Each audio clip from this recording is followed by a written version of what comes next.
By 2:15 p.m. on that Wednesday afternoon, while I was still under anesthesia from emergency gallbladder surgery, my 45-year-old son Marcus would receive the eviction notice that would end his 8-year reign of financial exploitation, an eviction.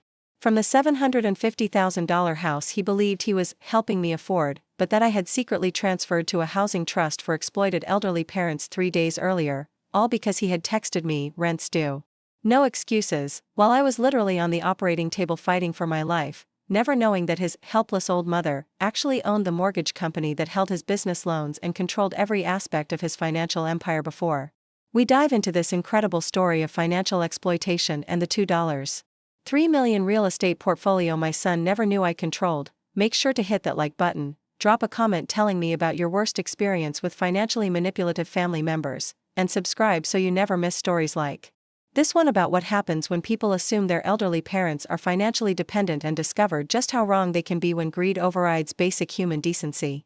My name is Margaret Sullivan, I'm 70 years old, and this story begins 2 years ago when I made what seemed like a compassionate decision to help my struggling son by letting him live in my rental property while secretly monitoring his character and financial responsibility, a decision that would reveal his true nature and teach him the most expensive lesson about exploiting elderly parents when you assume they're financially vulnerable and unable to defend themselves against family members who view them as sources of income rather than people deserving respect and care. But to understand how I ended up receiving rent demands via text message while unconscious during emergency surgery, all while secretly controlling a $2.3 million real estate empire that funded my son's entire lifestyle, you need to know who I was before inheriting my husband's investment portfolio changed everything, and before Marcus's assumptions about my financial helplessness led him to make the most catastrophic mistake of his professional and personal life. For 42 years, I was Margaret Sullivan, Senior Financial Analyst at Desert Mountain Investment Group, one of Arizona's most prestigious wealth management firms serving high-net-worth clients with portfolios exceeding $50 million across real estate, securities, and alternative investments.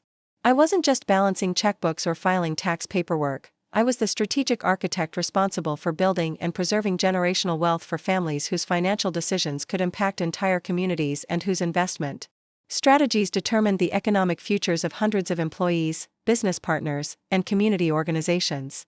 My responsibilities encompassed analyzing complex investment opportunities worth tens of millions of dollars, developing tax optimization strategies that preserved family wealth across multiple generations, coordinating estate planning for ultra-high net worth families with assets spanning multiple states and countries, and implementing financial structures that protected substantial wealth from market volatility, economic downturns, and family disputes that could destroy decades of careful wealth accumulation and strategic planning. But these achievements only tell part of the story about the complexity and critical importance of wealth management at the highest levels. When you're responsible for ensuring that multi-generational family fortunes survive economic crashes, that business empires transition smoothly between generations, and that charitable foundations maintain their missions while preserving their endowments, every decision carries enormous weight and consequences that extend far beyond individual financial security to impact entire communities and organizations.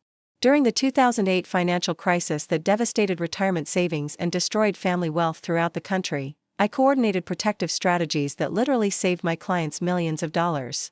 Working 16-hour days for 8 months straight, I restructured investment portfolios in real time, negotiated with banks and creditors to prevent foreclosures on valuable properties, managed liquidity crises that threatened to destroy businesses built over decades, and implemented emergency financial protocols that allowed families to preserve their wealth while the broader economy collapsed around them. I remember specifically working with the Whitman family, who owned a chain of 17 luxury hotels across the Southwest. When the financial crisis hit, their entire empire was threatened by credit freezes and plummeting real estate values. I coordinated with 3 different banks, restructured their debt obligations across 4 states, and implemented a liquidity preservation strategy that not only saved their hotels but actually allowed them to acquire 2 distressed properties from competitors at significant discounts. The Whitmans retained their wealth and expanded their business during one of the worst economic periods in modern history because of strategic financial planning and rapid response to changing market conditions. Desert Mountain Investment Group specialized in real estate investment, private equity, tax optimization, and estate planning for clients whose financial complexity required sophisticated strategies and absolute discretion. A mistake in investment timing could cost clients millions in lost opportunities. Errors in tax planning could result in devastating penalties and legal complications. Failures in estate structuring could lead to family wealth being destroyed by inheritance disputes or government seizure. My expertise in high-level wealth management extended beyond our firm to consulting relationships with private banks, family offices, and investment institutions throughout the Southwest. I helped ultra-wealthy families implement trust structures that protected assets from taxation and litigation, trained financial advisors in advanced wealth preservation strategies, and developed investment protocols that smaller firms could adapt to serve their own high-net-worth clients more effectively. One of my most significant consulting achievements involved working with the Henderson Family Foundation, which managed over $180 million in charitable assets. The foundation was facing potential dissolution due to poorly structured investments and family conflicts over charitable priorities. I spent 18 months restructuring their investment approach, implementing governance protocols that resolved family disputes, and creating sustainable funding models that actually increased their charitable distributions by 34% while preserving their endowment for future generations. These consulting opportunities provided substantial additional income that enhanced our family's already comfortable financial position, but more importantly, they gave me comprehensive understanding of how money reveals character, how financial pressure exposes people's true priorities, and how family members often exploit elderly relatives when they assume those relatives are financially vulnerable and unable to defend themselves against manipulation and exploitation. The most disturbing cases I encountered involved elderly clients whose adult children systematically exploited their parents' generosity and trust. I witnessed situations where successful professionals, doctors, lawyers, business owners, would manipulate their aging parents into providing financial support under false pretenses, claiming temporary hardships while actually funding lavish lifestyles or poor business decisions with their parents' retirement savings.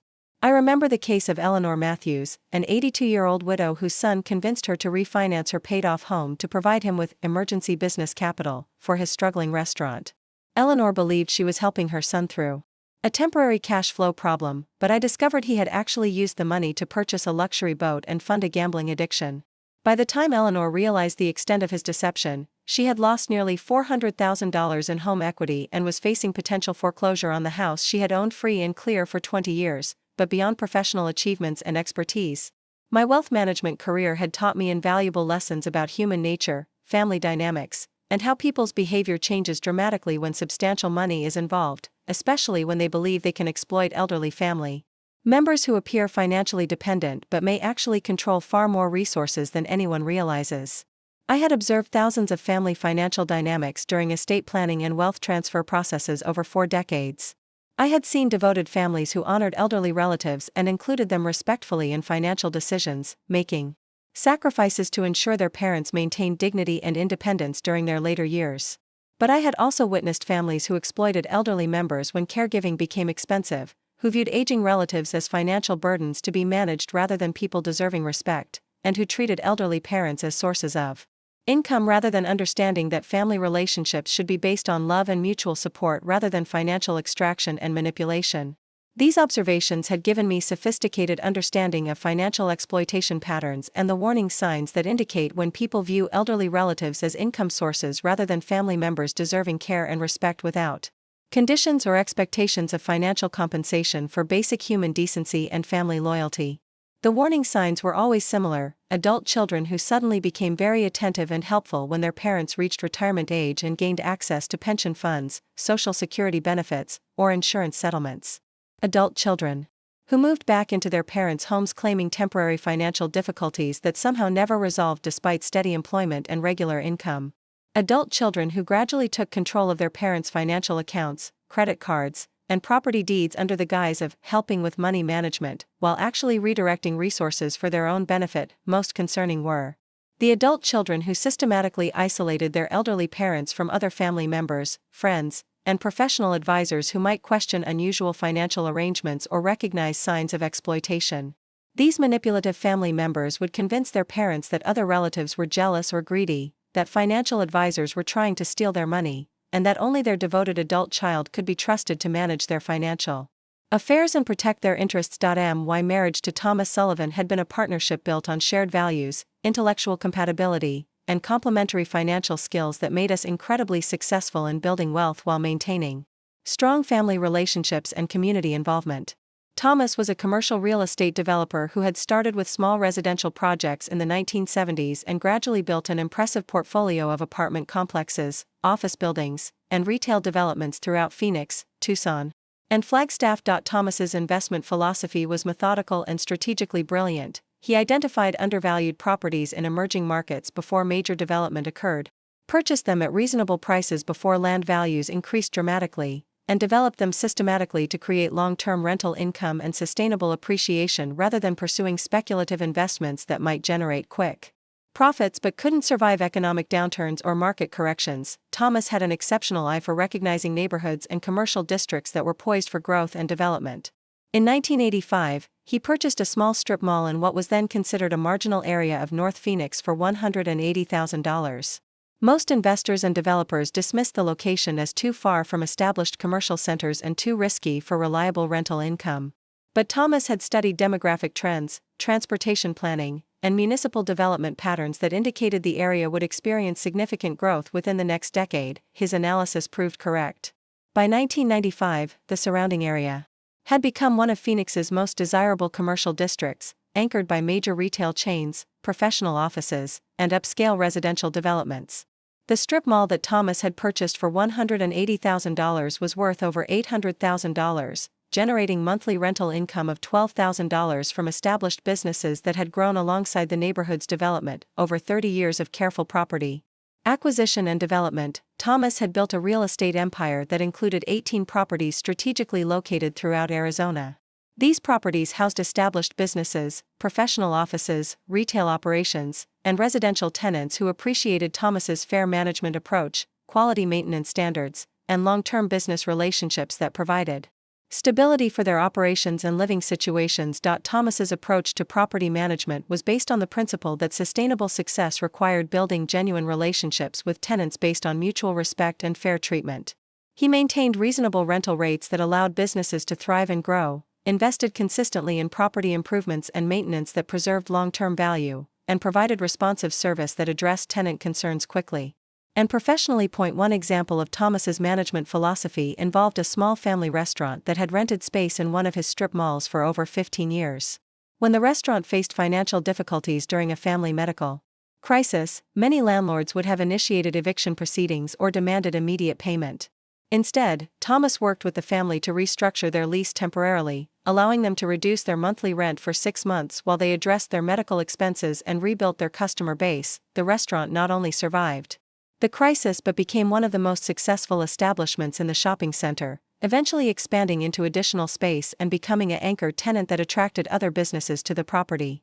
Thomas's willingness to work with tenants during difficult periods created loyalty and stability that enhanced the long-term value of his properties while building his reputation as a fair and trustworthy landlord. The total portfolio value had reached $2.3 million by 2018, generating monthly rental income of $23,000 from tenants who had remained with us for years because they valued Thomas's integrity, responsiveness, and commitment to maintaining properties that enhanced their businesses and personal lives rather than simply extracting maximum rent without regard for tenant satisfaction or property quality. But Thomas was also a keen observer of human behavior, who had noticed concerning patterns in our son Marcus's approach to money, work, and family relationships that suggested he might not be prepared for the responsibility and ethical standards required for managing substantial wealth and property portfolios that affect many people's lives and livelihoods.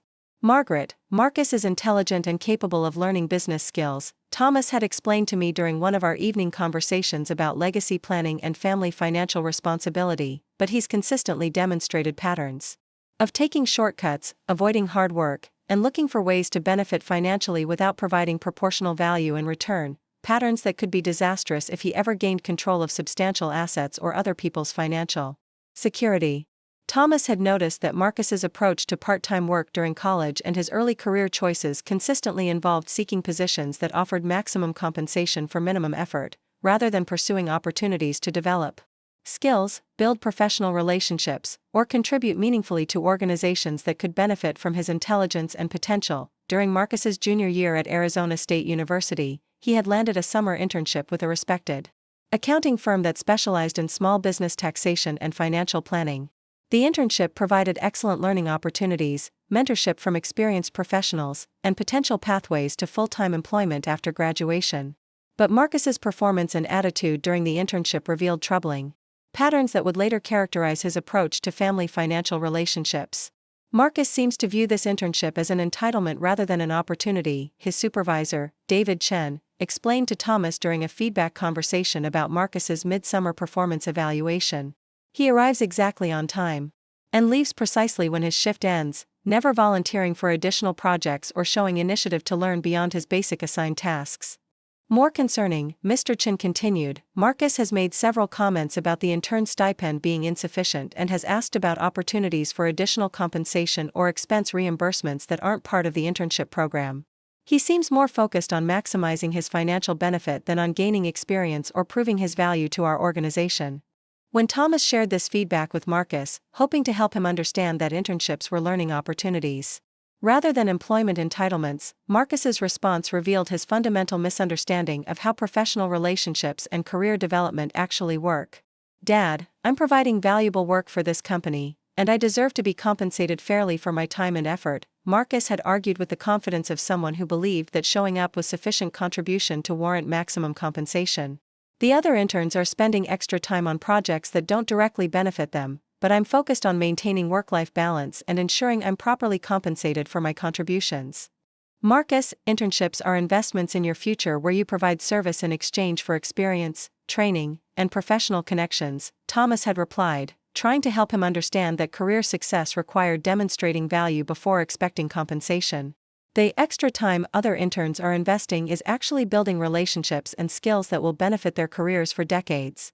But Dad, you've always taught me to be smart about business and not let people take advantage of me, Marcus had responded, using Thomas's lessons about financial prudence to justify behavior that Thomas would have found disappointing and counterproductive. I think you'd want me to focus on protecting my interests rather than working for free and letting employers exploit my time and energy. This pattern of selectively interpreting guidance to justify self-serving behavior while ignoring the broader lessons about character, relationship building, and long-term thinking would become a hallmark of Marcus's approach to family financial relationships throughout his college years and into his adult life. Thomas had also noticed concerning patterns in Marcus's approach to family financial support during college. Instead of appreciating the substantial educational investment Thomas and I were making in his future, Marcus consistently focused on maximizing his access to spending money while minimizing his academic effort and personal responsibility for educational outcomes.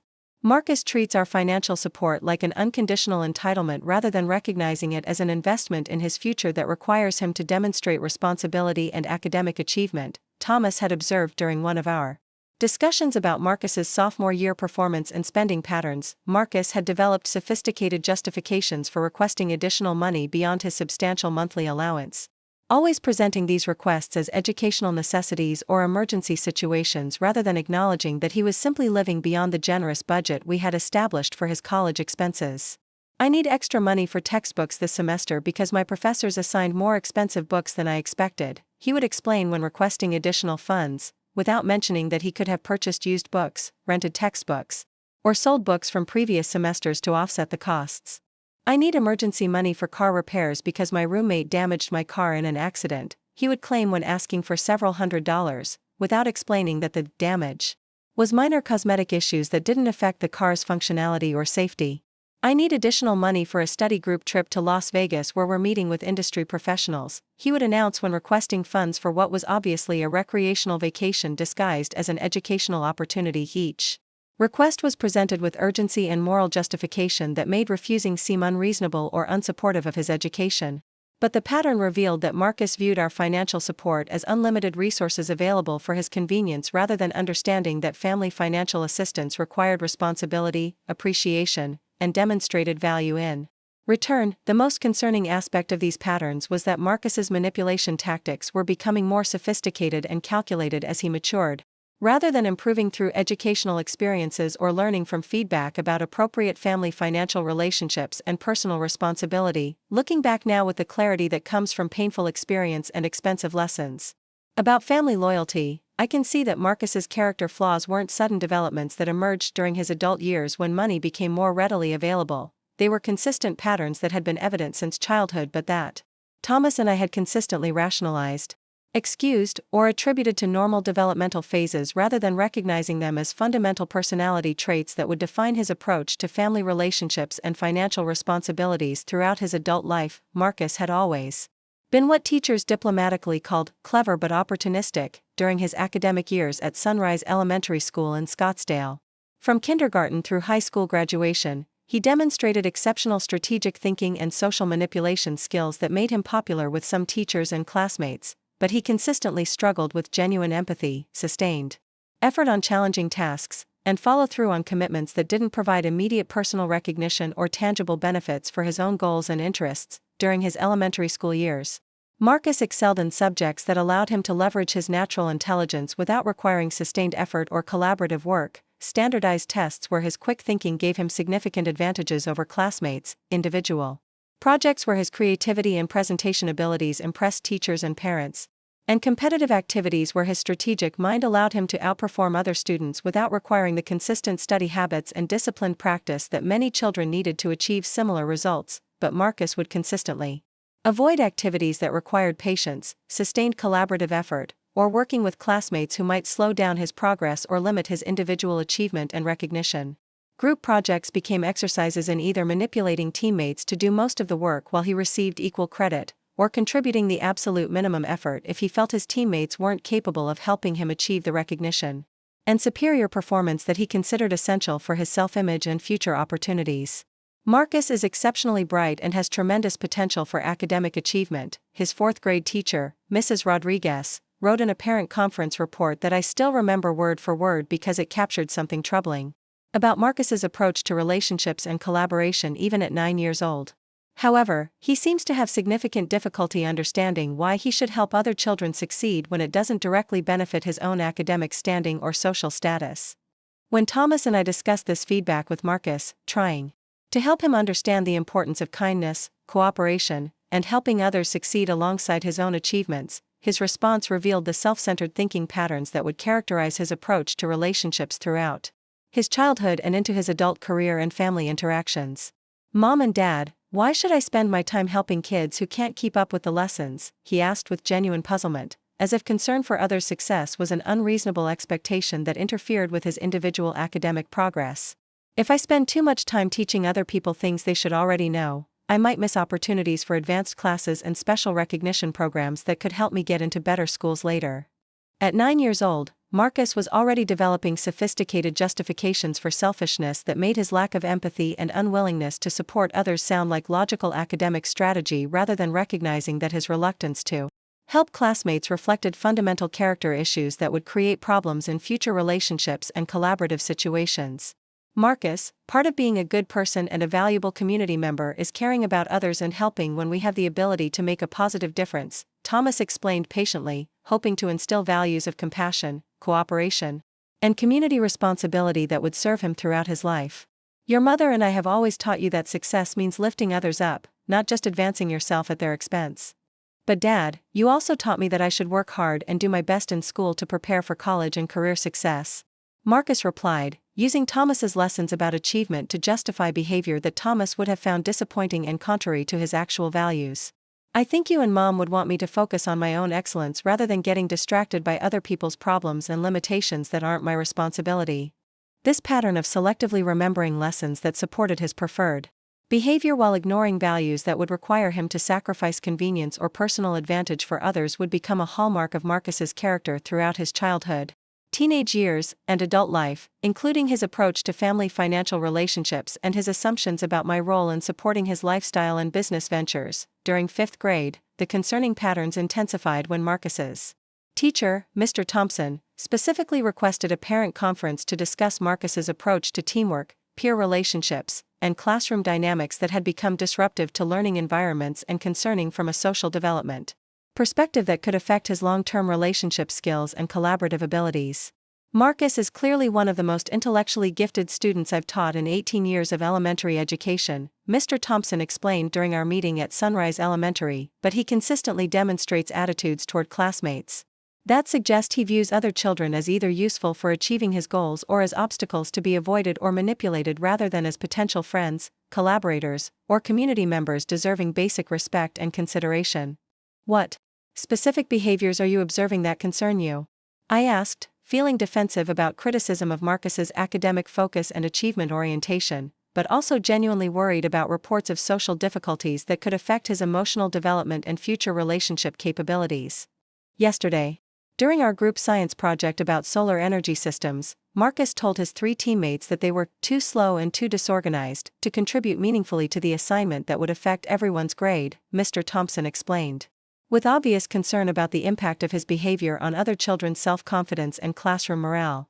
He then reorganized the entire project according to his preferences, assigned specific tasks to each teammate without consulting them about their interests or abilities, and made it clear that he expected them to follow his instructions exactly, rather than contributing their own ideas or creative approaches to the assignment. When I explained that group projects are designed to teach collaboration skills and that leadership requires listening to teammates and incorporating their input, Marcus's response was that he didn't care about other students' feelings or ideas, as long as the group received the highest possible grade for their project. He said, and I quote, "Mr. Thompson, I'm not responsible for making other kids feel good about themselves. I'm responsible for making sure our group gets an A, and that means organizing the project efficiently rather than wasting time on ideas that won't improve our grade." This incident should have been a major warning sign that Marcus was developing concerning attitudes about relationships, teamwork, and responsibilities to others that required immediate attention, correction, and character development guidance. But instead of recognizing it as a serious character issue that needed intensive intervention, Thomas and I chose to interpret his behavior as the natural result of being intellectually advanced in an educational system that didn't always provide appropriate challenges or recognition for gifted students.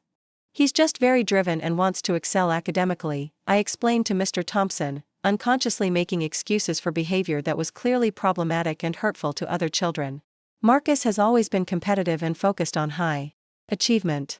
Maybe he just needs to be placed with other students who can match his intellectual level and won't slow down his learning process or hold back his academic potential. Mrs. Sullivan, the concerning issue isn't Marcus's intelligence or academic drive, Mr. Thompson replied gently but firmly, trying to help us understand that we were missing the real problem. The issue is his complete lack of concern for how his actions affect other people and his willingness to hurt others emotionally or manipulate them to achieve his personal goals. These are character problems that go far beyond academic placement or intellectual challenge. Marcus needs to learn that success achieved by excluding, dismissing, or manipulating others isn't genuine success and won't serve him well in future educational, professional, or personal relationships, he continued with the wisdom of an experienced educator who had observed many bright children struggle with social development. If he doesn't develop empathy and collaborative skills now, he'll face significant difficulties with teamwork and relationship building throughout his life, regardless of how intelligent or academically successful he becomes. This conversation should have prompted serious reflection about Marcus's character development and immediate intervention to address his concerning attitudes about relationships, cooperation, and responsibilities to others. But Thomas and I were dealing with demanding careers, financial pressures, and the general stress of parenting, and we found it easier to focus on Marcus's academic achievements rather than confronting difficult behavioral issues that would require sustained attention, professional guidance, and potentially uncomfortable family conversations about values and expectations. He'll learn to work better with others when he's around people who can keep up with him intellectually, we rationalized, convincing ourselves that Marcus's selfishness and lack of empathy were temporary phases that would resolve naturally as he matured and found more appropriate peer groups and advanced academic programs, but the pattern continued and actually intensified during middle school years at Desert Vista Preparatory Academy, where Marcus's exceptional academic abilities earned him placement in accelerated courses and gifted programs that provided intellectual challenges but also created new opportunities for him to demonstrate his unwillingness to support others or prioritize group success over individual recognition and achievement. In 7th grade, Marcus joined the school's debate team, which should have been an excellent opportunity for him to learn teamwork while pursuing intellectual challenges that matched his capabilities and provided outlets for his competitive nature and strategic thinking abilities. But his approach to team participation revealed the depth of his self-centered thinking and his fundamental inability to understand that group success required individual sacrifice, mutual support, and genuine concern for teammates' development and performance. Marcus is incredibly knowledgeable and performs excellently during individual debate rounds, his debate coach, Ms. Patterson, explained during a parent meeting requested to discuss team dynamics and Marcus's impact on overall team performance and morale. But he consistently undermines team effectiveness by refusing to help struggling team members improve their performance and by openly expressing frustration and contempt for teammates who don't match his analytical level or argumentation skills. What specific behaviors are you observing? Thomas asked, hoping the issues were minor communication problems that could be resolved through better team role definitions or adjusted expectations rather than fundamental character issues that would require more intensive intervention and professional guidance. During practice sessions, Marcus develops arguments quickly and presents them persuasively, demonstrating impressive knowledge across multiple debate topics and exceptional analytical thinking, Ms. Patterson explained. But when teammates struggle with similar arguments or need additional time to research and develop their positions, he makes comments like, "This is obviously basic logic," or "How do you not understand something this fundamental?" rather than offering assistance, encouragement, or constructive guidance that could help improve overall team performance. More concerning, when I've asked Marcus to help mentor newer team members or share research strategies that have made him successful, he's consistently refused, saying that other students' poor performance isn't his responsibility and that he shouldn't have to sacrifice his own preparation time to help people who aren't smart enough to be competitive debaters anyway. Just last week, during our preparation for the regional debate tournament, I asked Marcus to work with Sarah, one of our newer team members, to help her improve her rebuttal techniques. Marcus's response was, "Ms. Patterson, I joined debate team to win tournaments and build my college application portfolio, not to be a tutor for students who should already know basic debate skills. If Sarah can't keep up with team requirements, maybe she should consider joining less competitive activities." This feedback revealed that Marcus's selfishness was becoming more pronounced and calculated as he matured, rather than improving through natural social development or learning from educational experiences designed to teach cooperation and mutual support. He was actively choosing to prioritize his individual success over team achievement and was willing to hurt others emotionally to maintain his sense of superiority and competitive dominance. When Thomas and I discussed this behavior with Marcus, his response demonstrated that he had developed increasingly sophisticated justifications for his lack of empathy and unwillingness to support others, making his selfishness sound like logical strategy rather than character flaws that needed correction and professional intervention. Mom and Dad, I joined debate team to challenge myself intellectually and compete at high levels that will enhance my college application portfolio and demonstrate my analytical capabilities to admissions committees, he explained with the kind of confident, analytical tone that made his selfishness sound like responsible academic planning. If other students can't keep up with team requirements, that's not my fault, and it's not my job to fix their academic deficiencies or emotional problems that prevent them from competing effectively. But Marcus, part of being on a team is helping your teammates succeed and contributing to overall group performance that benefits everyone, Thomas replied, trying to help him understand basic principles of collaboration, leadership, and mutual support that would be essential for future success in college, career, and personal relationships. "But Dad, if I spend my limited time teaching other people things they should already know for competitive debate, I won't have adequate time to prepare properly for my own debate rounds," he argued with logic that made his self-focus sound like strategic time management. "That could hurt my individual performance scores and reduce my chances for debate scholarships, academic recognition, and college admissions advantages that could determine my entire future.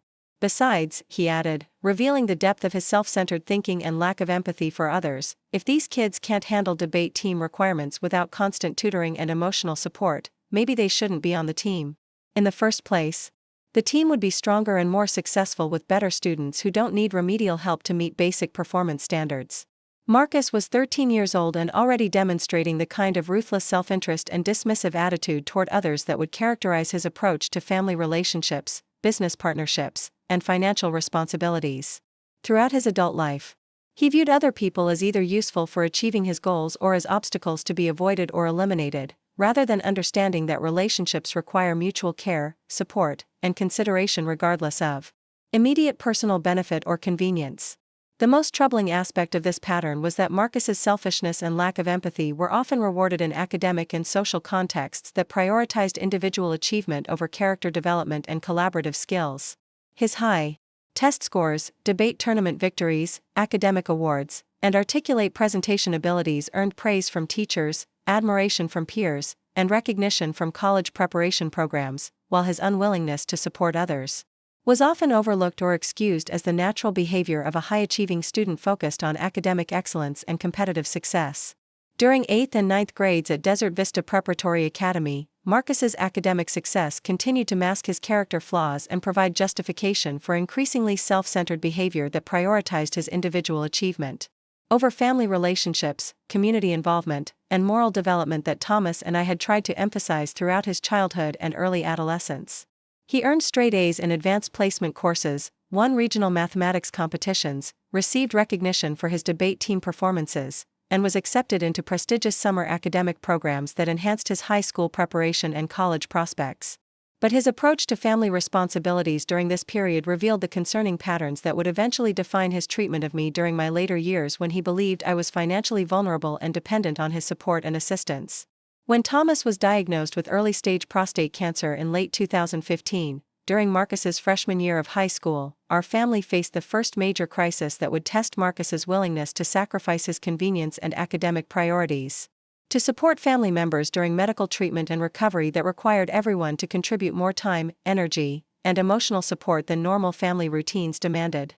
But Marcus's response to Thomas's cancer diagnosis revealed his fundamental inability to prioritize family needs over his personal comfort, academic interests, and social activities.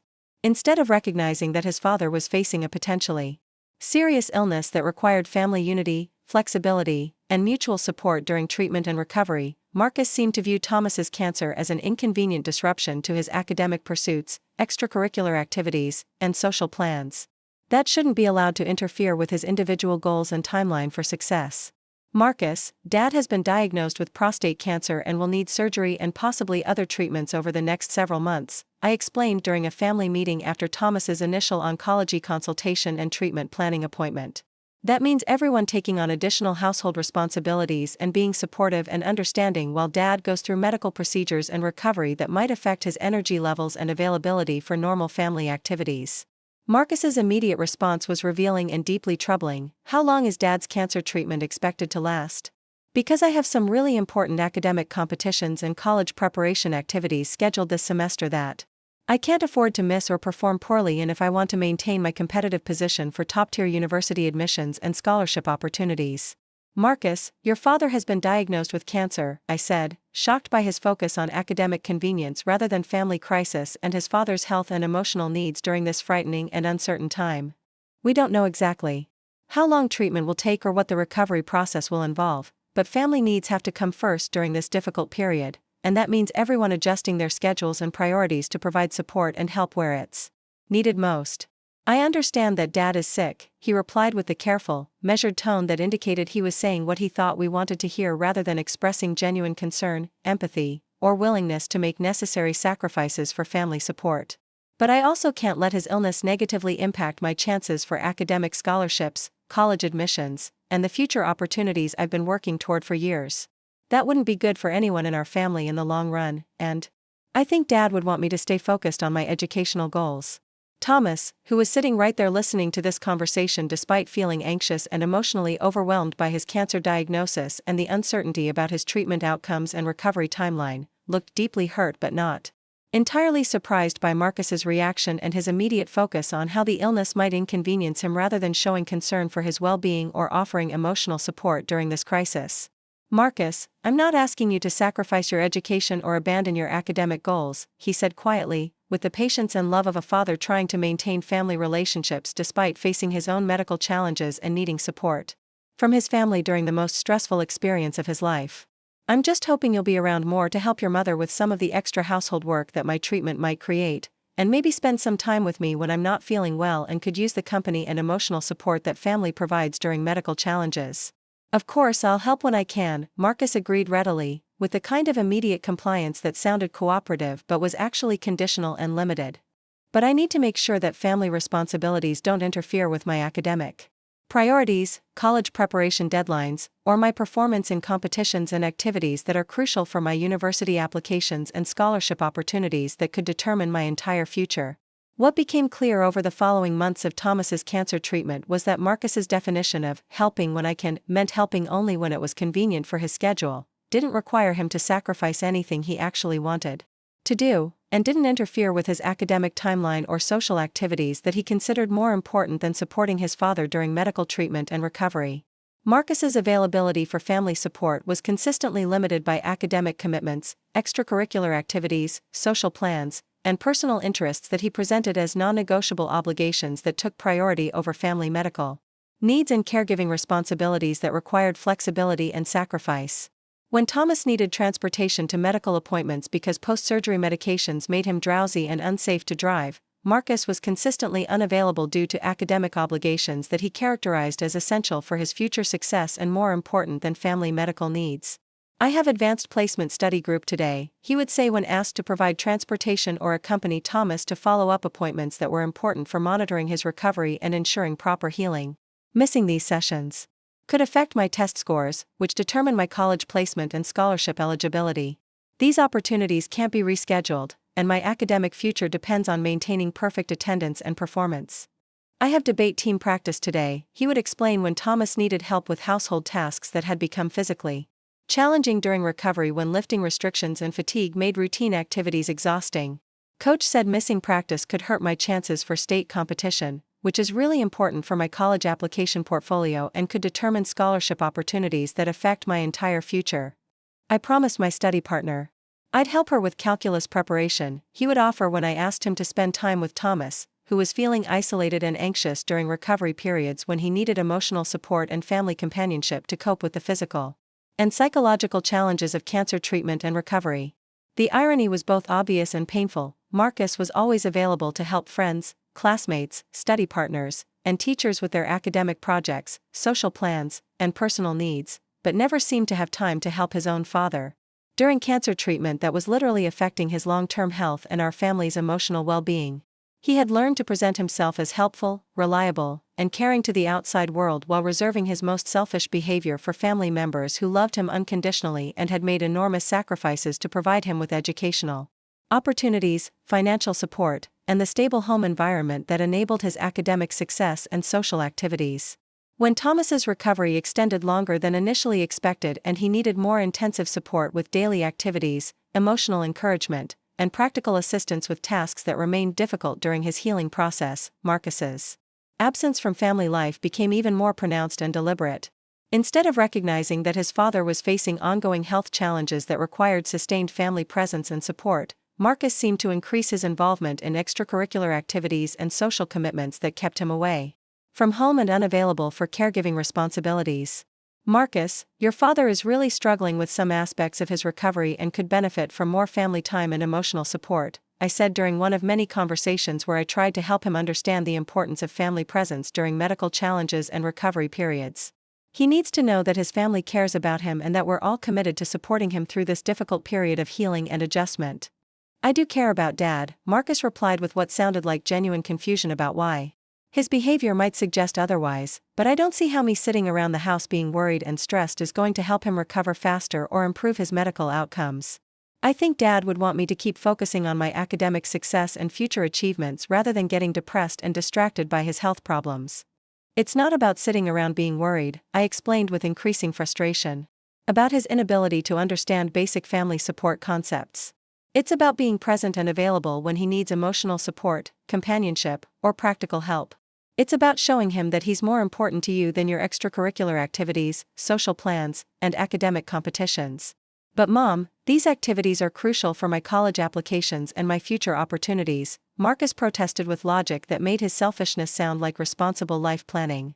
"Dad always told me that education and achievement should be my top priorities.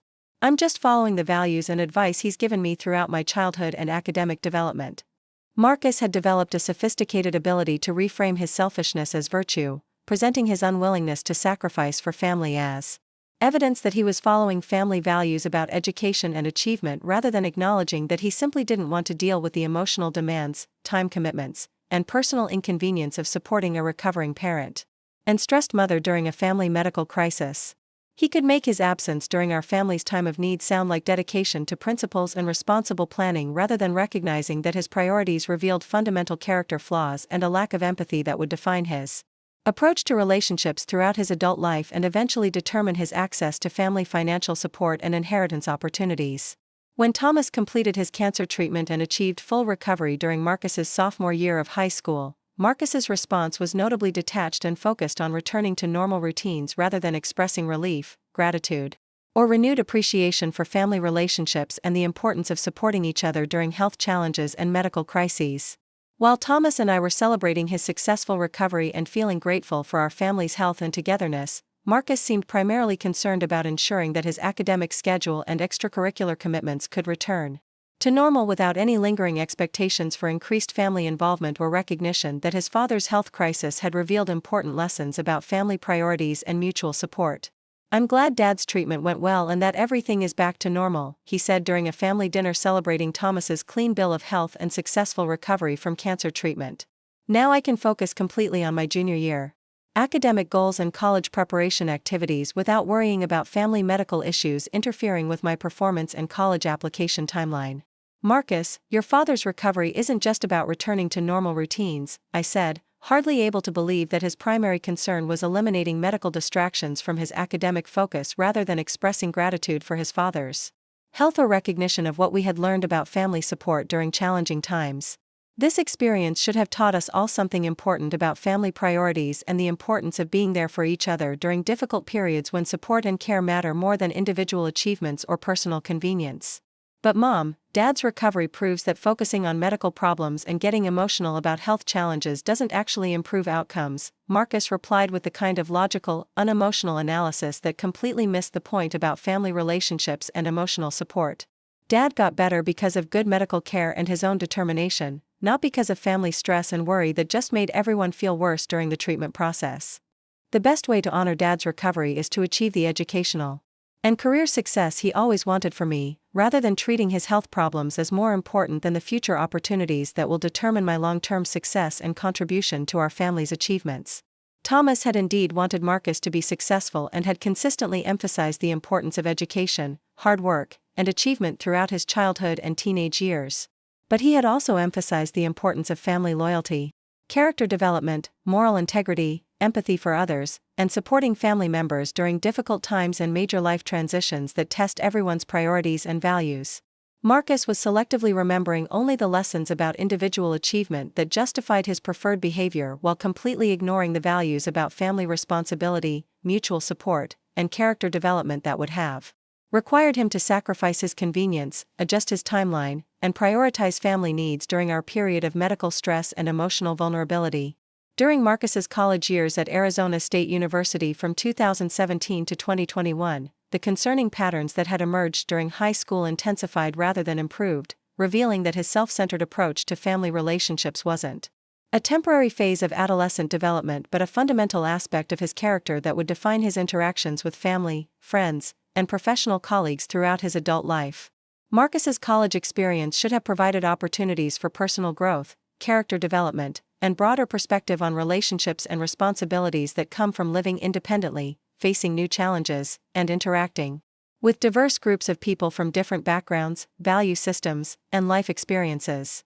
Instead, his university years became a laboratory for refining manipulation tactics, developing more sophisticated justifications for selfish behavior, and learning to extract maximum benefit from family financial support while minimizing his own investment in maintaining meaningful relationships or demonstrating appreciation for the substantial sacrifices Thomas and I were making to fund his education. During Marcus's freshman year, our communication followed predictable patterns that revealed his transactional approach to family relationships. He maintained regular contact when he needed something specific, financial support for expenses that weren't covered by his substantial monthly allowance, career advice for internship applications and resume development, networking connections through my professional relationships in the financial services industry, or practical assistance with housing arrangements, transportation logistics, or academic planning that required adult guidance, experience, and financial resources. Our conversations during this period were pleasant but superficial, focused primarily on his achievements, social activities, academic progress, and future career plans rather than on building deeper emotional connections, expressing genuine interest in my adjustment to Thomas's health challenges and recovery, or demonstrating appreciation for the financial sacrifices we were making to fund his education while managing our own career responsibilities, medical expenses, and retirement planning concerns. "How are your classes going this semester?" I would ask during our weekly phone calls, hoping to maintain connection and show interest in his college experience, academic development, and personal growth during his first year of independence. Really well, he would reply with enthusiasm about his academic progress and social activities. I'm maintaining a 3.8 GPA in my business administration program, and I've been selected for a competitive internship program with a commercial real estate development company that could lead to excellent job opportunities and professional connections after graduation. That's wonderful, Marcus. How are you feeling emotionally about adjusting to college life and being away from home for the first time? Are you making good friends and building supportive relationships? Oh, I'm doing great with independence.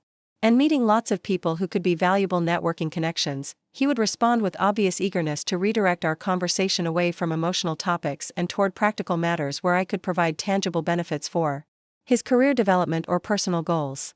Actually, speaking of my internship, I wanted to ask if you could put me in touch with your colleague who works in commercial property finance.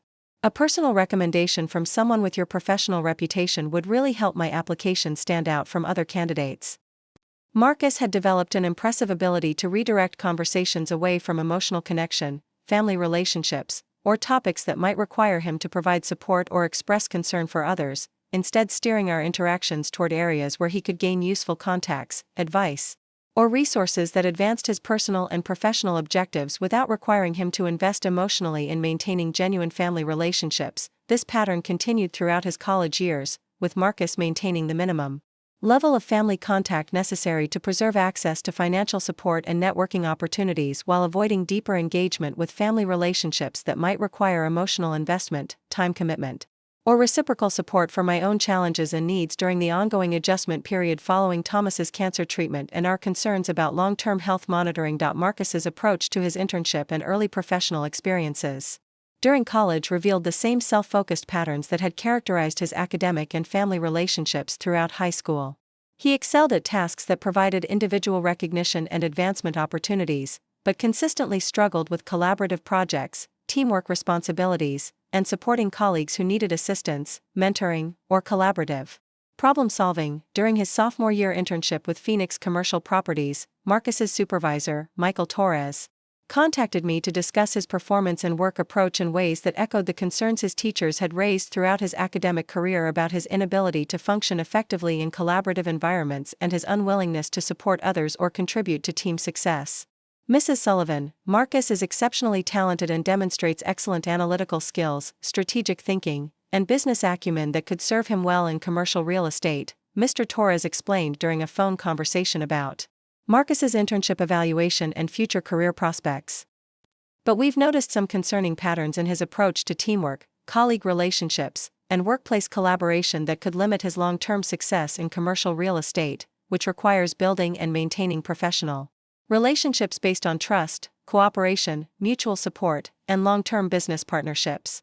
What specific issues are you observing?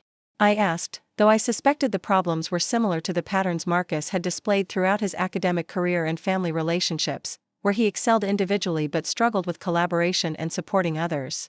Marcus excels at individual projects and assignments where he can control all aspects of the work and receive full credit for successful outcomes, Mr. Torres explained.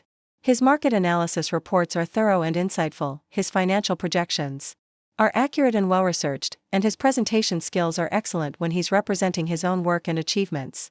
But when assigned to team projects or asked to mentor junior interns, he consistently prioritizes his own advancement and recognition over group success, collaborative achievement, or supporting colleagues who could benefit from his knowledge and experience. For example, during our recent market analysis project that involved teams of interns working together to evaluate potential development sites across Phoenix, Marcus completed his assigned research thoroughly and professionally, producing excellent individual work that demonstrated his analytical capabilities and business understanding.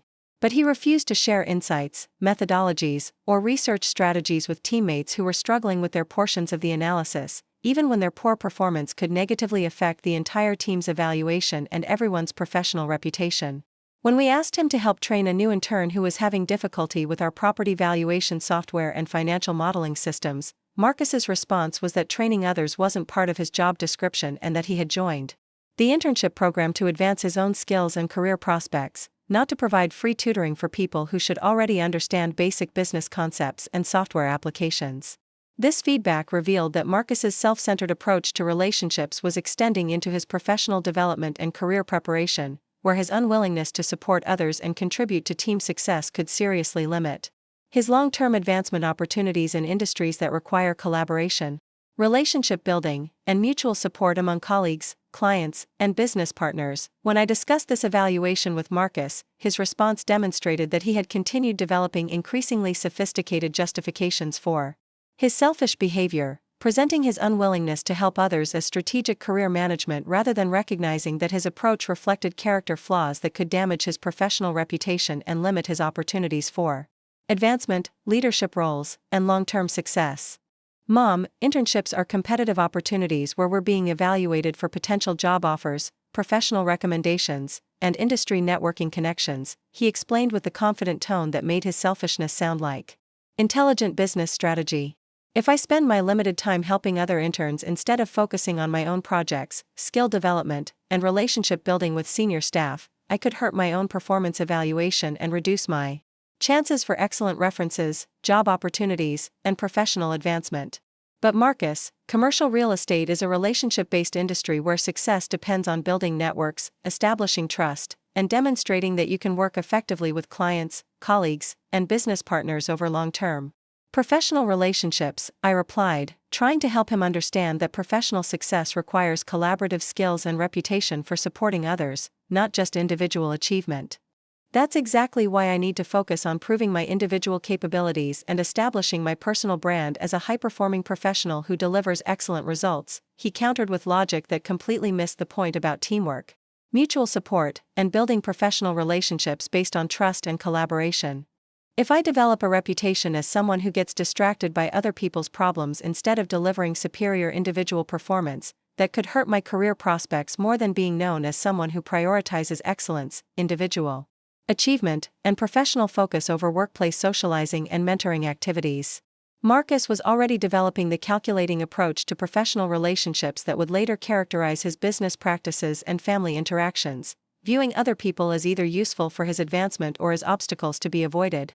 Rather than understanding that genuine success requires building authentic relationships based on mutual benefit, long-term collaboration, and supporting others' success alongside your own achievements. During his junior and senior years at Arizona State University, Marcus's academic performance remained excellent, earning him Dean's List recognition, business school honors, and selection for prestigious leadership programs that enhanced his resume and provided networking opportunities with successful business professionals. But his approach to family relationships became increasingly distant and transactional as he became more confident about his career prospects and less dependent on immediate family support for day-to-day college expenses and academic guidance. His visits home became less frequent and shorter in duration, usually timed around holidays, special occasions, or situations when he needed specific assistance with job applications, professional networking, financial support for career-related expenses, or access to family resources that could advance his professional development and post-graduation opportunities. More concerning was Marcus's attitude toward my own life circumstances and the challenges I was facing while continuing to work full-time at Desert Mountain Investment Group, managing our family's financial planning and investment portfolio, and dealing with the ongoing stress of monitoring Thomas's health and ensuring his cancer remained in remission through regular medical checkups and lifestyle modifications. When I mentioned difficulties with work-life balance, stress from managing complex client portfolios during market volatility, or concerns about Thomas's long-term health and our retirement planning strategies, Marcus's responses were consistently focused on how these issues might affect his expected financial support and inheritance rather than offering emotional support, assistance, or genuine concern for my well-being and the challenges I was managing. Mom, are you having problems at work that could affect your income or our family's financial stability? He would ask when I described challenges with demanding clients, market stress, or the complexity of managing multi-million-dollar portfolios during economic uncertainty. It's not that I'm having problems exactly, I would explain, but managing high-stress client relationships while worrying about Dad's health and planning for our retirement requires balancing a lot of competing priorities and responsibilities that sometimes feel overwhelming. Maybe you should consider reducing your client load or transitioning to less stressful work that would give you more time for family and personal interests, Marcus would suggest, apparently without recognizing that reduced income could affect our ability to support his education, provide financial assistance for his career development, or maintain the lifestyle that funded his college expenses and future opportunities. Or, he would add, revealing his assumptions about family financial planning and his role in our long-term wealth management, You could start transitioning more financial responsibility to me so I can help manage family investments while building my own professional experience in wealth management and real estate investment. Marcus was positioning himself to gain access to family financial resources and investment opportunities based on his assumption that he was the logical heir to our wealth and business relationships, without recognizing that his treatment of family members during stressful periods was actually providing information about his character and capabilities that would determine whether he could be trusted with substantial financial responsibility and family wealth management. During his senior year, as graduation approached and Marcus prepared to enter the commercial real estate industry professionally, his sense of entitlement about family financial support and his assumptions about my role in facilitating his career development and early professional success became more pronounced and explicit. "Mom, I've been thinking about my career plans after graduation, and I think it would make sense for me to work with you on managing our family's real estate investments while I establish myself professionally," he announced during a visit home in early 2021, several months before his graduation from Arizona State University. "I could handle some of the day-to-day property management and tenant relationships while you focus on your high-level client work, and then we could gradually expand my responsibilities as I prove my capabilities and build professional experience in real estate investment and wealth management." Marcus, our real estate investments are complex businesses that require experience, established relationships with tenants and contractors, understanding of market conditions, and financial management skills that take years to develop, I replied, testing his assumptions about family financial arrangements and his appreciation for the work required to maintain successful real estate operations. "I understand they're complicated," he agreed readily, "but I have a business degree, internship experience in commercial real estate, and the analytical intelligence to learn whatever skills I need. Besides, it would be more efficient to have someone younger managing the properties who can build long-term relationships and implement modern business practices that could increase profitability and property values." "What about my financial security and retirement planning?" I asked, curious about whether Marcus had considered how transferring property management responsibilities would affect my income, professional relationships, and future financial stability. "The income from these properties is a significant part of my financial plan for retirement and long-term security." "Well, obviously you would continue receiving income from the properties," Marcus replied with the vague confidence of someone who hadn't actually calculated the financial implications of his proposals or considered the legal and tax complexities of transferring investment property ownership and management responsibilities. "We'd structure the arrangement so that you maintain financial security while I gain the experience and business development opportunities that would benefit our family's long-term wealth building and professional advancement." Marcus's approach to family financial planning revealed that he had never seriously considered my financial needs, retirement security, or the possibility that I might want to maintain control of business assets that provided both income and professional satisfaction.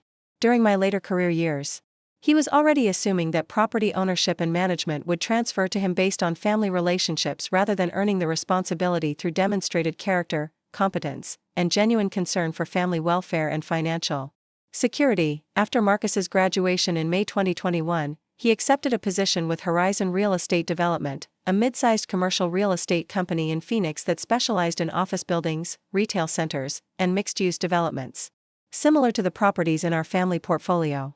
His starting salary of $58,000 annually plus commission opportunities and performance bonuses provided him with financial independence and professional advancement prospects that should have reduced his focus on family financial support and allowed him to build his own career success without depending on family resources. Instead, his new professional position seemed to increase his confidence about his business capabilities and strengthen his assumptions about eventually taking over our family's real estate investments as both inheritance opportunity and career advancement strategy that would accelerate his professional development in the commercial real estate industry. During his first year of professional work, Marcus's approach to our family relationship became increasingly focused on positioning himself as the logical successor to our business investments while demonstrating minimal interest in my personal welfare, Thomas's ongoing health monitoring, or the emotional and practical challenges we continued to face as we approached retirement and dealt with the long-term implications of Thomas's cancer history.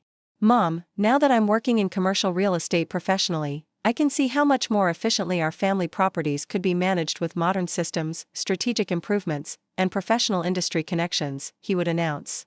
During his monthly visits, which had become brief consultations focused on business matters rather than family relationship building, emotional connection, or mutual support, "I've been analyzing our rental rates, lease terms, and property maintenance approaches, and I think there are significant opportunities to increase profitability and property values through more aggressive management strategies and targeted capital improvements that could substantially increase our long-term wealth. What kind of changes are you thinking about? I would ask, curious about his understanding of the tenant relationships and management philosophy that had made our property successful and profitable for decades. Well, several of our tenants are paying below market rent because Dad apparently never raised their rates to match current market conditions and competitive pricing, he would explain with the confidence of someone who believed that maximum profit extraction was the primary goal of property management, regardless of tenant relationships or long-term stability. We could probably increase monthly income by 20 to 25% just by bringing all leases up to current market rates when they come up for renewal, and we could implement additional fees for services and amenities that other landlords charge routinely. Marcus, your father maintained stable tenant relationships by balancing fair pricing with market conditions and providing value that justified our rental rates, I would reply, trying to help him understand that our management approach prioritized long-term sustainability, tenant satisfaction, and community relationships over short-term profit maximization. Many of these tenants have been with us for years because they appreciate consistent, reasonable rental increases rather than aggressive pricing that could force them to relocate their businesses and disrupt the stable tenant base that makes our properties attractive to other potential renters. But Mom, leaving money on the table by undercharging tenants is poor business practice that reduces the overall value of our property portfolio and limits our wealth-building potential, he would argue with the kind of business school logic that ignored the human relationships, community stability, and long-term thinking that Thomas and I had considered essential for sustainable real estate success. Besides, if tenants can't afford market-rate rent, that probably means their businesses aren't strong enough to be reliable long-term tenants anyway. It's better to find new tenants who can pay appropriate rates rather than subsidizing struggling businesses that might fail and leave us with vacancy problems, unpaid rent, and expensive turnover costs. Marcus's approach to property management revealed the same patterns of short-term thinking and lack of empathy that had characterized his academic and family relationships throughout his development. He was focused on immediate financial gains, rather than understanding that successful real estate investment requires building and maintaining relationships based on trust, mutual benefit, and long-term sustainability that benefits both property owners and tenant businesses. More concerning was his attitude toward my role in property management and decision-making as he gained professional experience and confidence in his business capabilities. Instead of recognizing that I had been successfully managing our properties while maintaining my demanding career at Desert Mountain Investment Group, Marcus seemed to view my management as temporary placeholder activity until he could take control and implement his preferred strategies. Mom, I really think it's time for me to start taking on more responsibility for the properties, he would suggest during our business discussions. You're doing an adequate job maintaining basic operations, but you don't have professional real estate experience or industry connections, and there are opportunities for improvement and growth that require specialized expertise and strategic planning.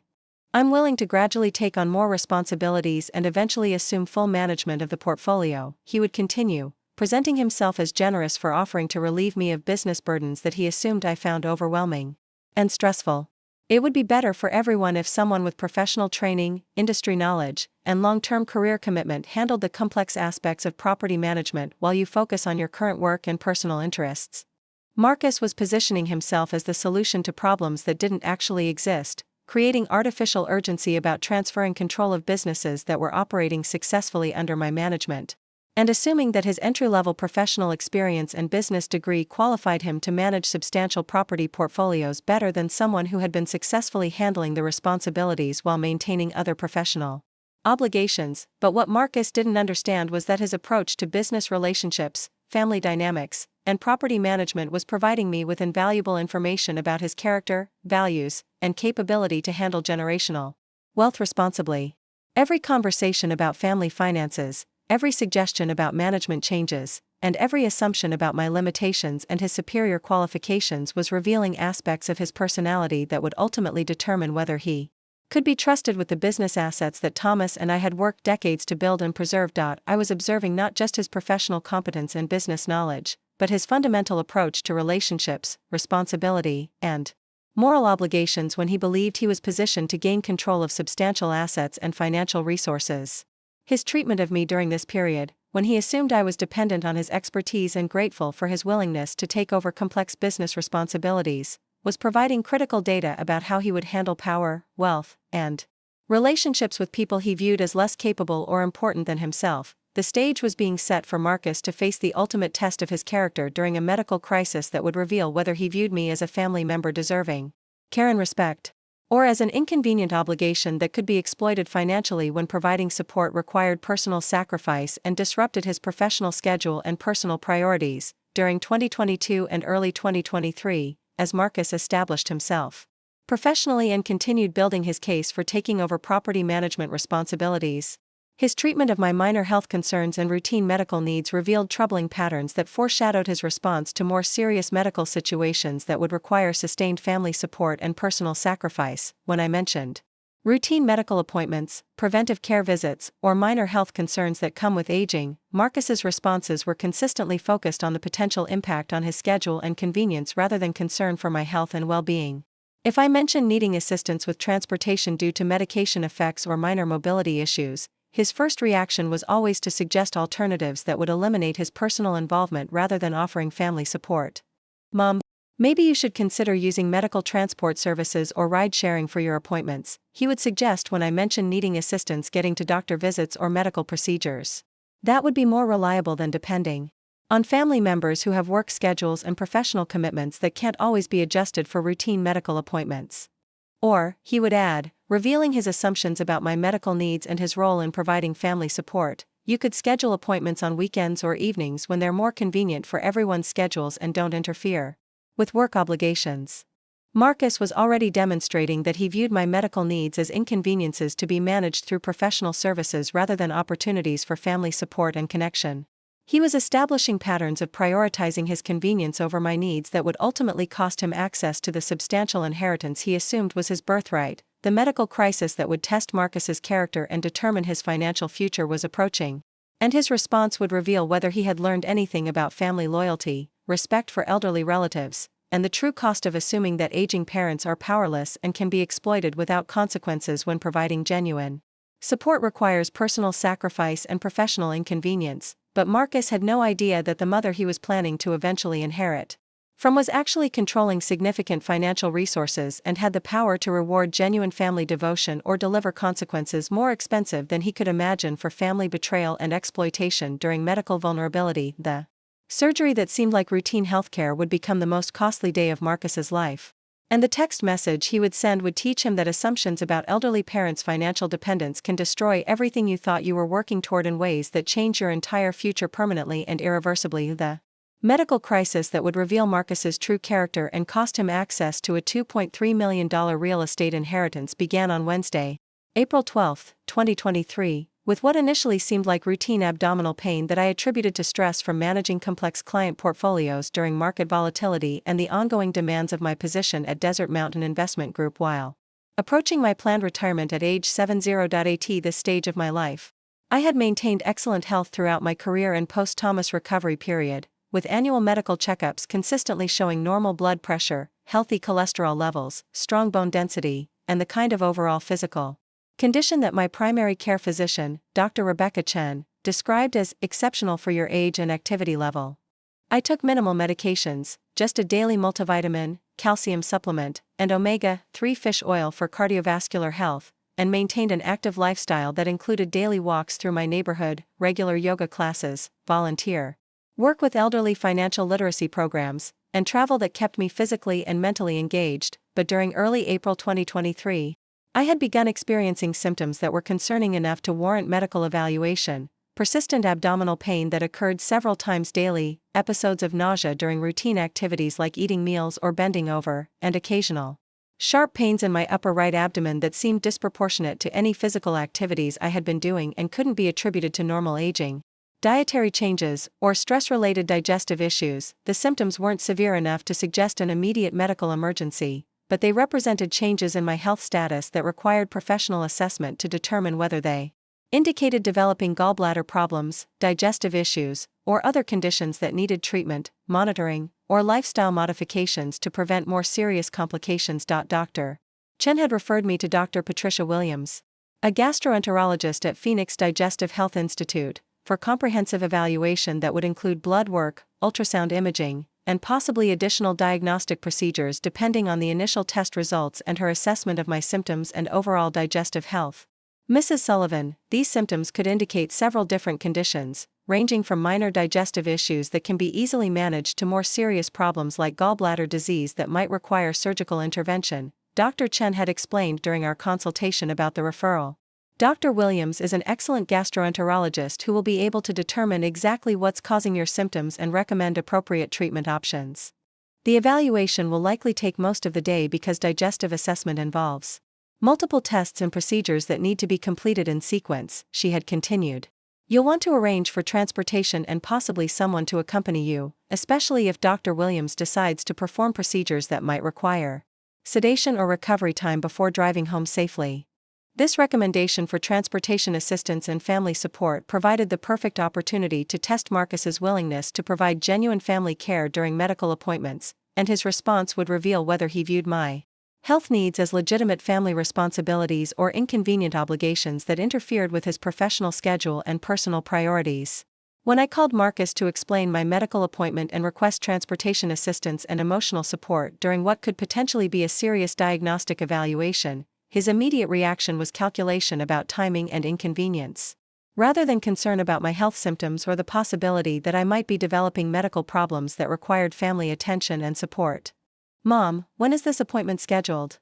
Marcus asked when I explained that I needed help getting to and from the digestive health evaluation at Phoenix Digestive Health Institute. "Wednesday, April 12th, starting at 8 a.m., I replied. Dr. Chen said the evaluation could take most of the day depending on which tests Dr. Williams decides to order, so I might not be finished until late afternoon or early evening. Wednesday the 12th. Marcus's tone immediately shifted to annoyance and schedule calculation. That's really not ideal timing for me. I have a client meeting that morning about a major development project, and I'm supposed to show properties to potential investors in the afternoon. Can you reschedule for a different day when it's more convenient for my work schedule? Marcus, this is a medical evaluation that Dr. Chen recommended because I'm having persistent abdominal pain that could indicate serious digestive problems, I said, shocked that his first response was asking me to reschedule medical appointments around his work schedule rather than showing concern about potentially serious health symptoms that might require immediate attention. "I understand it's a medical appointment," he replied with the tone of someone who is being asked to make unreasonable sacrifices for non-urgent matters, "but these tests are probably routine and not immediately urgent. Surely they could be scheduled for a weekend or evening when they wouldn't conflict with important business obligations and client commitments."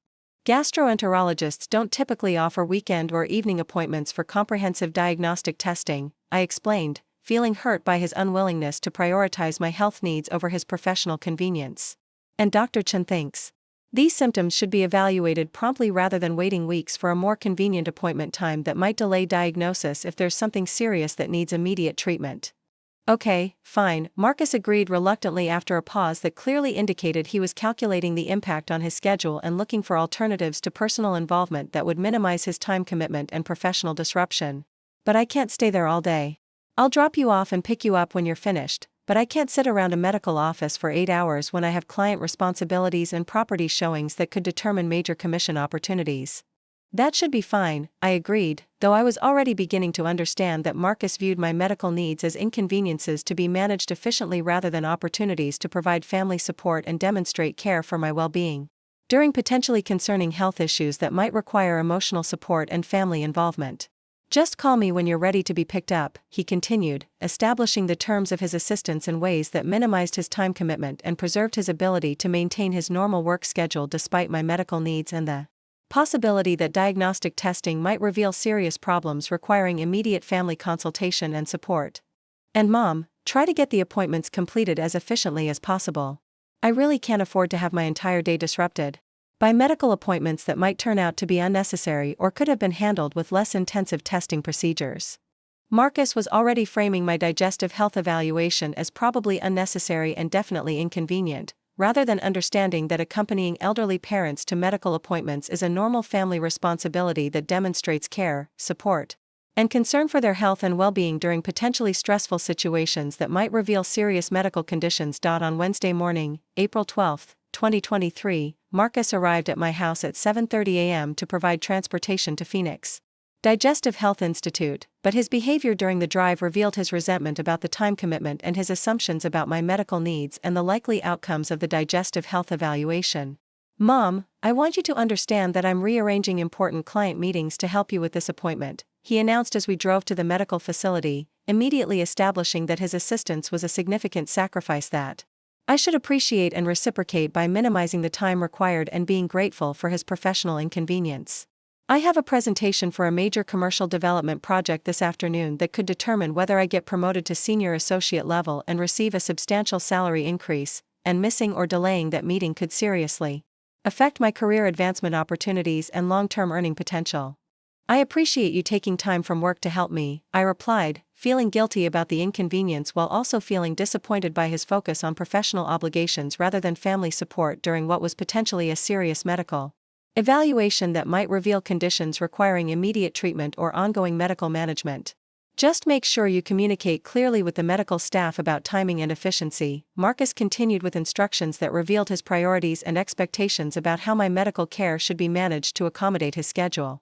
"Let them know that you need to complete all testing as quickly as possible today because your transportation has scheduling constraints and can't be available for extended periods or multiple appointments."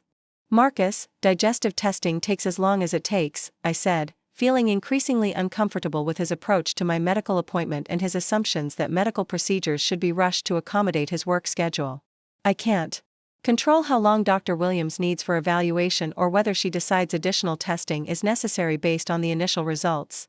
But you can make sure they understand that you're not available for unnecessary delays, inefficient scheduling, or multiple return visits that could be avoided with proper planning and comprehensive testing completed in a single appointment." He replied with the tone of someone who believed that medical appointments should be managed like business meetings with predictable timeframes and controllable outcomes. "If they try to stretch the appointment unnecessarily or suggest coming back for additional testing that could be completed today, you need to be assertive about your scheduling needs and transportation limitations rather than just accepting whatever the doctors suggest without considering the impact on other people's schedules and professional obligations."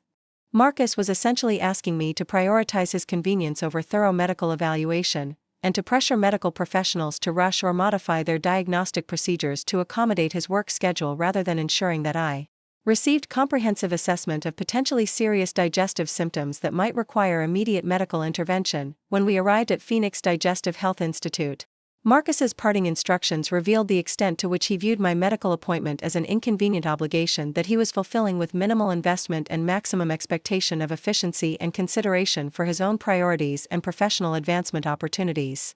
"Mom, I'll have my phone with me, so call me as soon as you're completely finished with everything," he said as I got out of his car in the medical center parking lot.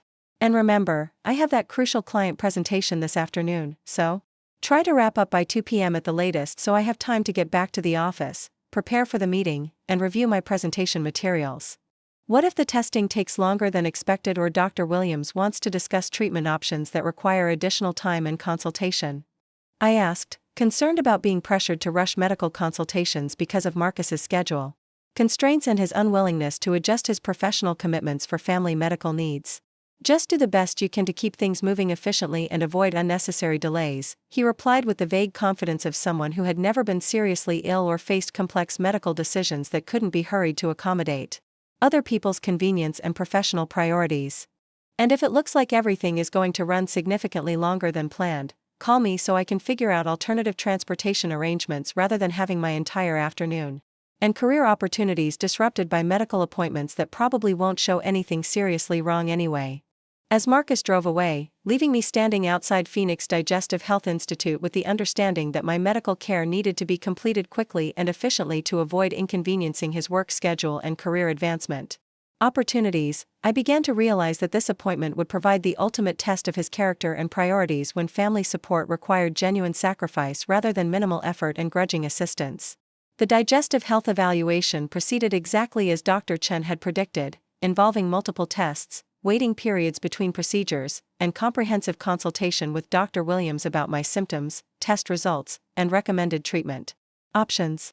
The initial blood work and ultrasound imaging were completed by 10:30 a.m., but the results indicated significant abnormalities that required additional testing and immediate medical intervention before Dr. Williams could provide definitive assessment and treatment recommendations.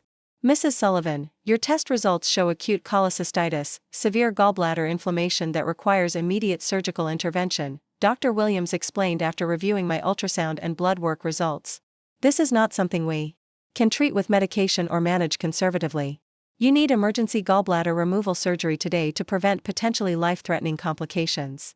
Is this surgery immediately necessary, or could it be scheduled for another day?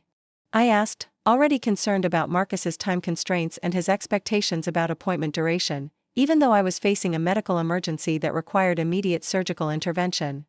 Mrs. Sullivan, acute cholecystitis is a surgical emergency, Dr. Williams replied with appropriate medical urgency and concern about my health and safety.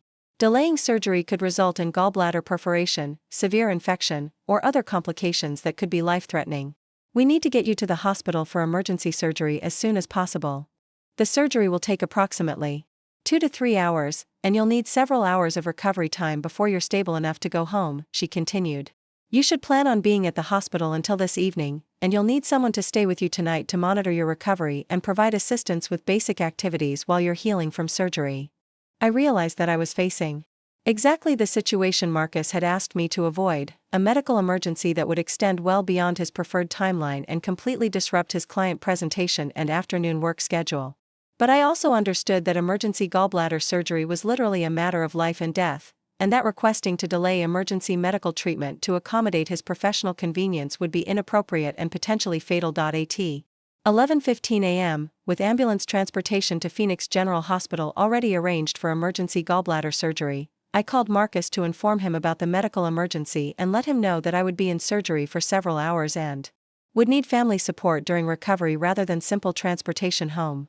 Mom, you've got to be kidding me, Marcus responded with immediate anger and frustration rather than concern about the medical emergency that required immediate surgical intervention to prevent life-threatening complications. I told you I have the most important client presentation of my career this afternoon. I can't spend the entire day at a hospital when I have meetings that could determine my professional future and financial success. Marcus, Dr. Williams says I have acute cholecystitis that requires emergency surgery, I explained, trying to help him understand that this was a genuine medical emergency rather than inefficient scheduling or unnecessary medical procedures that could be postponed for his convenience. This isn't optional or something that can be rescheduled. I'm having emergency gallbladder surgery that could save my life, and I need family support during recovery, not just transportation arrangements. But Mom, I specifically told you this morning that I needed you to keep the appointment efficient and complete everything by 2 p.m., he replied with obvious anger about having his work schedule disrupted by my medical emergency and his unwillingness to adjust his professional commitments for family medical crises. My client presentation is at 3:30 p.m., and this meeting could determine whether I get promoted to senior associate level with a $25,000 salary increase. This medical emergency is completely destroying my career opportunities and could seriously damage my professional reputation if I have to cancel or postpone important business meetings for family medical issues. Marcus, this is emergency surgery that could determine whether I survive a potentially life-threatening medical condition, I said, hardly able to believe that we were having this conversation about his work priorities while I was facing emergency surgical intervention for a condition that could kill me if left untreated. Surely your clients would understand that family medical emergencies take priority over business meetings, especially when your mother is facing potentially life-threatening surgery. This isn't actually a life-threatening emergency, Marcus replied with dismissive logic that minimized my medical condition to justify his unwillingness to adjust his schedule or prioritize family medical needs over professional advancement opportunities. Gallbladder surgery is routine medical procedure that thousands of people have every year. You'll be fine, and I can visit you this evening after my important business meetings are completed.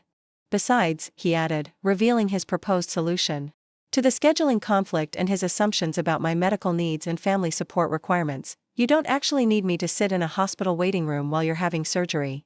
The medical staff will take good care of you, and I'll check on you tonight when I'm finished with my work obligations. This was the moment when Marcus revealed his true character and priorities when family support required genuine sacrifice rather than minimal effort. Instead of recognizing that accompanying me to emergency surgery and providing emotional support during a medical crisis was a basic family responsibility, especially when facing potentially serious complications and recovery challenges, he was choosing to abandon me during a medical emergency to protect his client presentation and professional advancement opportunities. Marcus, I asked for your help today because Dr. Chen recommended that I have family support during medical procedures, I said, feeling hurt and abandoned by his willingness to leave me alone during emergency surgery to protect his work schedule and career prospects. Emergency surgery is frightening and stressful, and I need to know that my family cares enough to be there during medical crises that could have serious complications or unexpected outcomes. Mom, you're 70 years old, not helpless, Marcus replied, with condescension that suggested he believed I was being unnecessarily dramatic about medical needs that he considered routine and manageable without family involvement. Having surgery doesn't require family members to sacrifice career opportunities and professional advancement. Millions of people handle medical procedures independently without expecting relatives to rearrange their entire schedules and damage their professional reputations. But what if there are surgical complications or recovery problems that require family involvement and medical decision-making? I asked, trying to help him understand that emergency surgery could involve risks, complications, and recovery challenges that might require family support and advocacy during medical treatment. Then you'll handle it like an adult and call me if there are any actual emergencies that need family input, he said with finality that indicated his decision was made and wouldn't be reconsidered based on my medical needs, surgical risks, or concerns about facing emergency surgery alone without family support. I'm not canceling my client presentation for medical procedures that are probably routine and won't have any serious complications anyway. You can handle whatever the doctors tell you and update me tonight about any important information or recovery instructions that actually need family involvement. This conversation revealed that Marcus viewed my emergency gallbladder surgery as probably minor medical maintenance that didn't warrant family support or justify disrupting his professional schedule and career advancement opportunities.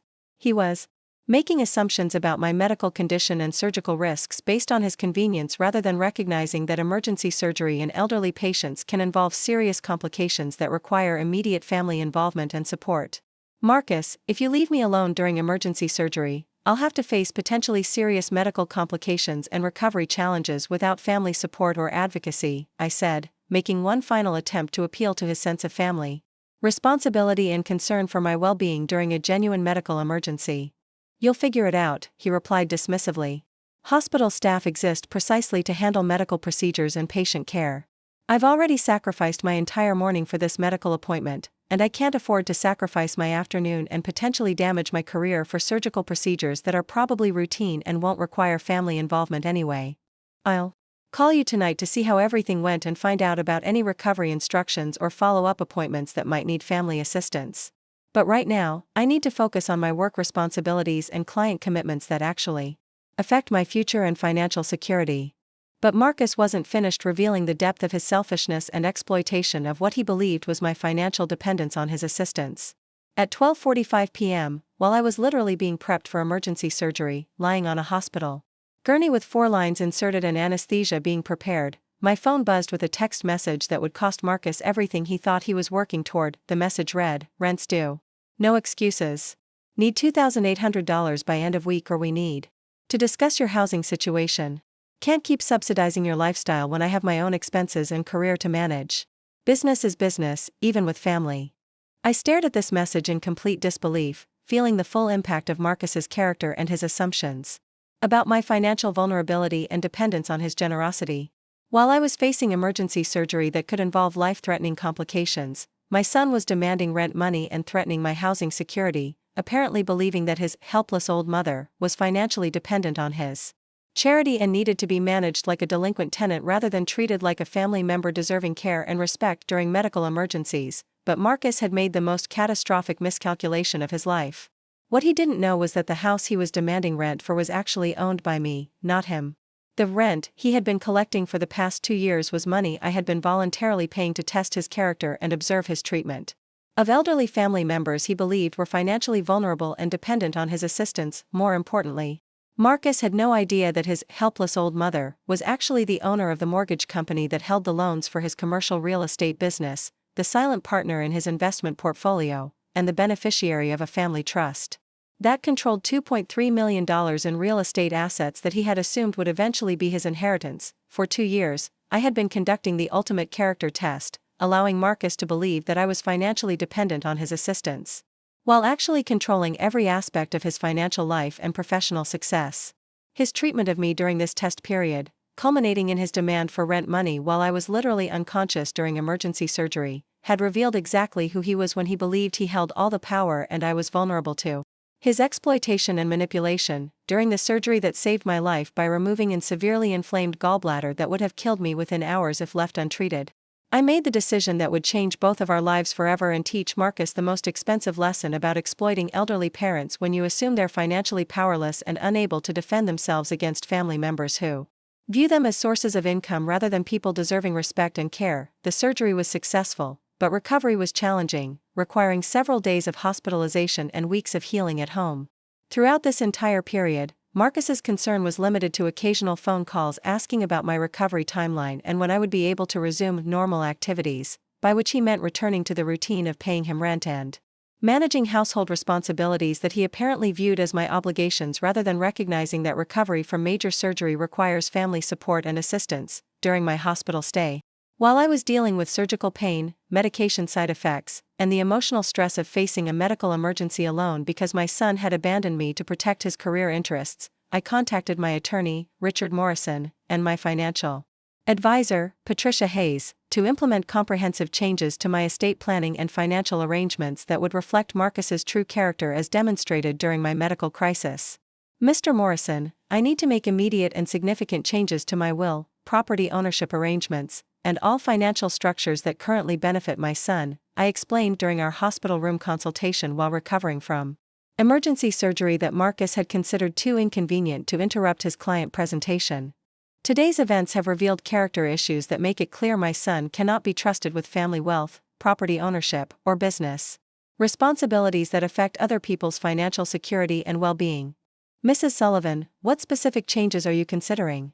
He asked with appropriate concern about major estate planning decisions made during medical recovery and family conflict situations. I want to remove Marcus completely from any inheritance considerations, transfer ownership of all properties currently in family trusts, and redirect my entire estate to benefit organizations that support elderly people facing family abandonment during medical crises, I explained, describing the full scope of consequences that Marcus's behavior had earned through his exploitation and abandonment. That would affect the house he's been collecting rent from, the mortgage company that holds his business loans, and the $2.3 million in real estate assets that he believes he's going to inherit, Mr. Morrison confirmed, beginning to understand the magnitude of Marcus's miscalculation and the extent of financial control he had never realized I possessed. I explained Marcus's behavior during my emergency surgery, his text message demanding rent while I was unconscious on the operating table, his abandonment when medical support required personal sacrifice, and his assumption that I was financially powerless and dependent on his charity while he was actually benefiting from property ownership and financial support that I had been providing secretly. He's demonstrated that he views me as a financial resource to be exploited rather than a family member deserving care and respect, I concluded. He's made assumptions about my powerlessness and his inheritance rights that have led him to treat me in ways that reveal he doesn't deserve to benefit from wealth he would undoubtedly misuse while continuing to exploit elderly family members as sources of income rather than people deserving dignity and support. Mrs. Sullivan, are you certain you want to proceed with these comprehensive changes? Mr. Morrison asked. Estate planning decisions made during family conflicts can sometimes be regretted later if relationships improve or circumstances change significantly. I'm absolutely certain, I replied with the clarity that comes from finally understanding someone's true character after years of hoping for better and providing opportunities for moral growth and family loyalty. Marcus has shown who he really is when he believed I was vulnerable and dependent on his support. His text message demanding rent while I was in emergency surgery revealed that he views elderly family members as financial resources to be managed and exploited rather than people deserving care, respect, and unconditional family loyalty. The estate planning changes were completed within a week of my hospital discharge, while Marcus was congratulating himself on successfully completing his client presentation and securing his promotion to senior associate level despite my inconsiderate medical emergency that had threatened to disrupt his important business commitments and career advancement opportunities. My Newell directed the entire $2.3 million real estate portfolio to a charitable trust that would provide housing assistance to elderly people facing family abandonment during medical crises, fund improvements to medical facilities that serve elderly patients, and support advocacy programs that protect vulnerable adults from family exploitation and financial abuse by relatives who view them as sources of income rather than people deserving respect. the house that Marcus had been collecting rent from was transferred to the same charitable trust, with immediate effect. Marcus would not only lose his assumed inheritance, but he would also lose his current income stream and discover that his entire financial foundation had been built on exploitation of someone he believed was powerless but who actually controlled his entire economic existence. More devastatingly, I contacted the mortgage company that held Marcus's business loans and commercial real estate investments, the mortgage company that I owned through a trust structure Marcus had never known about, and initiated foreclosure proceedings on his business properties due to character clauses in the loan agreements that allowed immediate termination of financing for borrowers who demonstrated moral unfitness or family exploitation. Marcus's business empire, built with financing that he thought came from independent commercial lenders, was actually funded by the mother he had been exploiting and would collapse completely when she withdrew support and demanded immediate repayment of loans totaling over $800,000 2 weeks after my surgery. While I was still recovering but no longer taking pain medications that might affect my judgment, Marcus called to inquire about my recovery progress and when I would be resuming normal household responsibilities, apparently assuming that our relationship could return to the previous dynamic of financial exploitation disguised as family assistance. "Mom, how are you feeling after your surgery?" he asked with casual interest, as if checking on routine medical recovery rather than acknowledging that he had abandoned me during a medical emergency and demanded rent money while I was unconscious on the operating table. "I'm recovering well from surgery that could have killed me if Dr. Williams hadn't intervened immediately," I replied, testing whether he would show genuine concern about my health or continue focusing on his own interests and convenience. "That's good to hear," he responded with obvious relief that suggested his primary concern was that my health problems wouldn't create ongoing inconvenience or interfere with his financial arrangements and professional schedule. "When do you think you'll be back to normal activities and able to handle household responsibilities and financial obligations without needing special accommodations?" "What financial obligations are you referring to, Marcus?" I asked directly, curious about whether he would acknowledge his rent demands or continue pretending that his exploitation was normal family financial arrangement. "Well, obviously the rent payment that was due last week," he replied with mild annoyance that suggested he found my question unreasonable and inappropriate. "I understand you were dealing with medical issues, but household expenses don't stop for surgical procedures, and I still have mortgage payments, property taxes, and maintenance costs that need to be covered regardless of temporary health problems." "Marcus, you sent me a text message demanding rent money while I was literally unconscious during emergency surgery," I said, feeling angry but not surprised by his continued focus on financial exploitation rather than recognizing that his behavior during my medical crisis had been inappropriate and revealed fundamental character problems. "I was fighting for my life on an operating table, and your primary concern was collecting money from your elderly mother rather than providing family support during a medical emergency." "Mom, that's not fair," Marcus protested defensively. "Of course I was concerned about your health, but I also have financial responsibilities and business obligations that don't disappear every time there's a family medical situation. It's important to maintain perspective about what constitutes actual emergencies versus routine medical procedures that can be managed without disrupting everyone's normal responsibilities and financial arrangements." "Marcus, emergency gallbladder surgery isn't a routine medical procedure," I replied, feeling disappointed but not surprised by his continued focus on justifying his exploitation and minimizing my medical emergency rather than acknowledging that his behavior had been inappropriate and hurtful. "And demanding rent from your elderly mother while she's unconscious during life-saving surgery isn't maintaining financial responsibility, it's exploiting family members during medical vulnerability because you view elderly relatives as sources of income rather than people deserving care and respect." "I wasn't exploiting you," he argued with indignation that suggested he genuinely believed his behavior had been reasonable and justified. "I was managing necessary household finances during a medical situation that required practical problem-solving rather than emotional drama. Most people handle financial obligations independently without expecting family members to ignore business responsibilities and financial commitments every time there's a medical appointment or surgical procedure."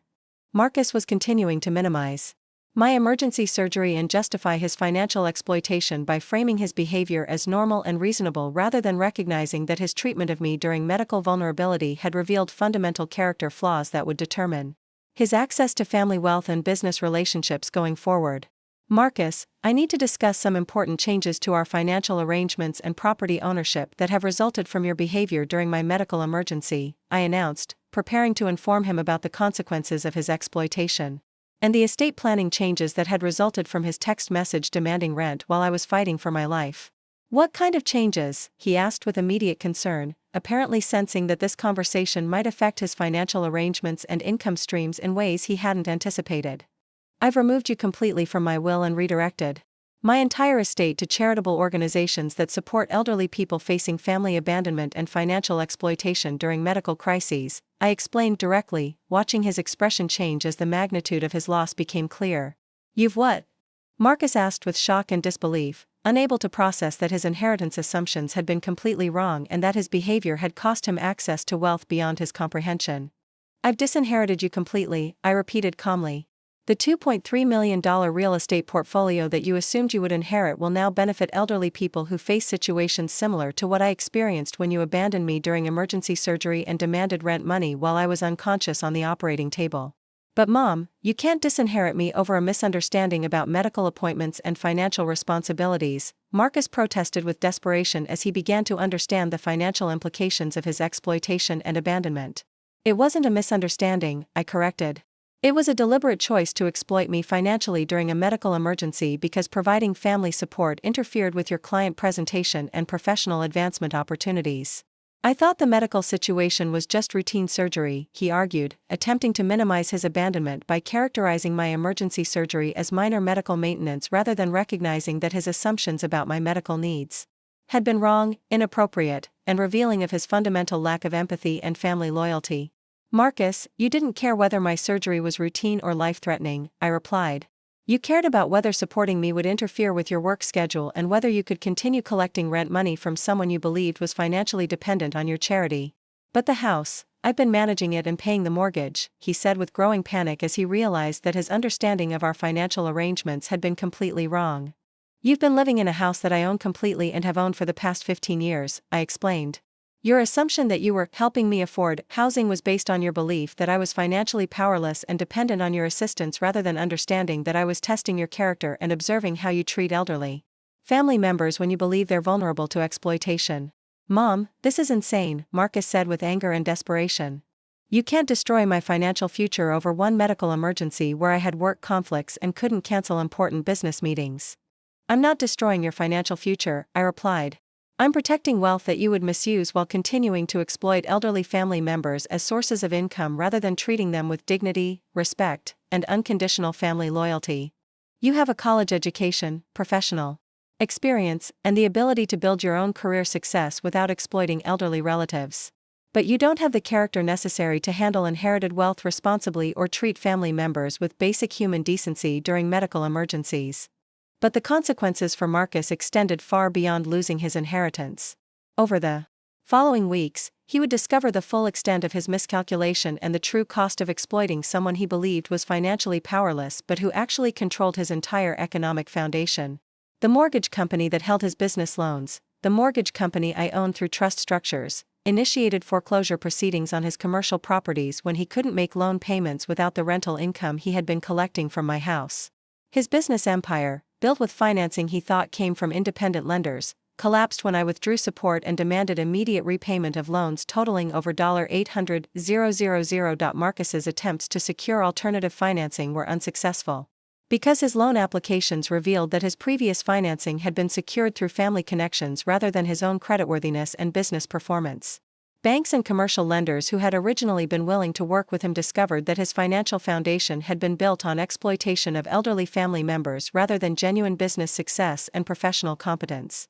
His real estate license was suspended when the Arizona Department of Real Estate received reports about his exploitation of elderly relatives and his pattern of using family financial abuse to fund his business operations. Professional licensing.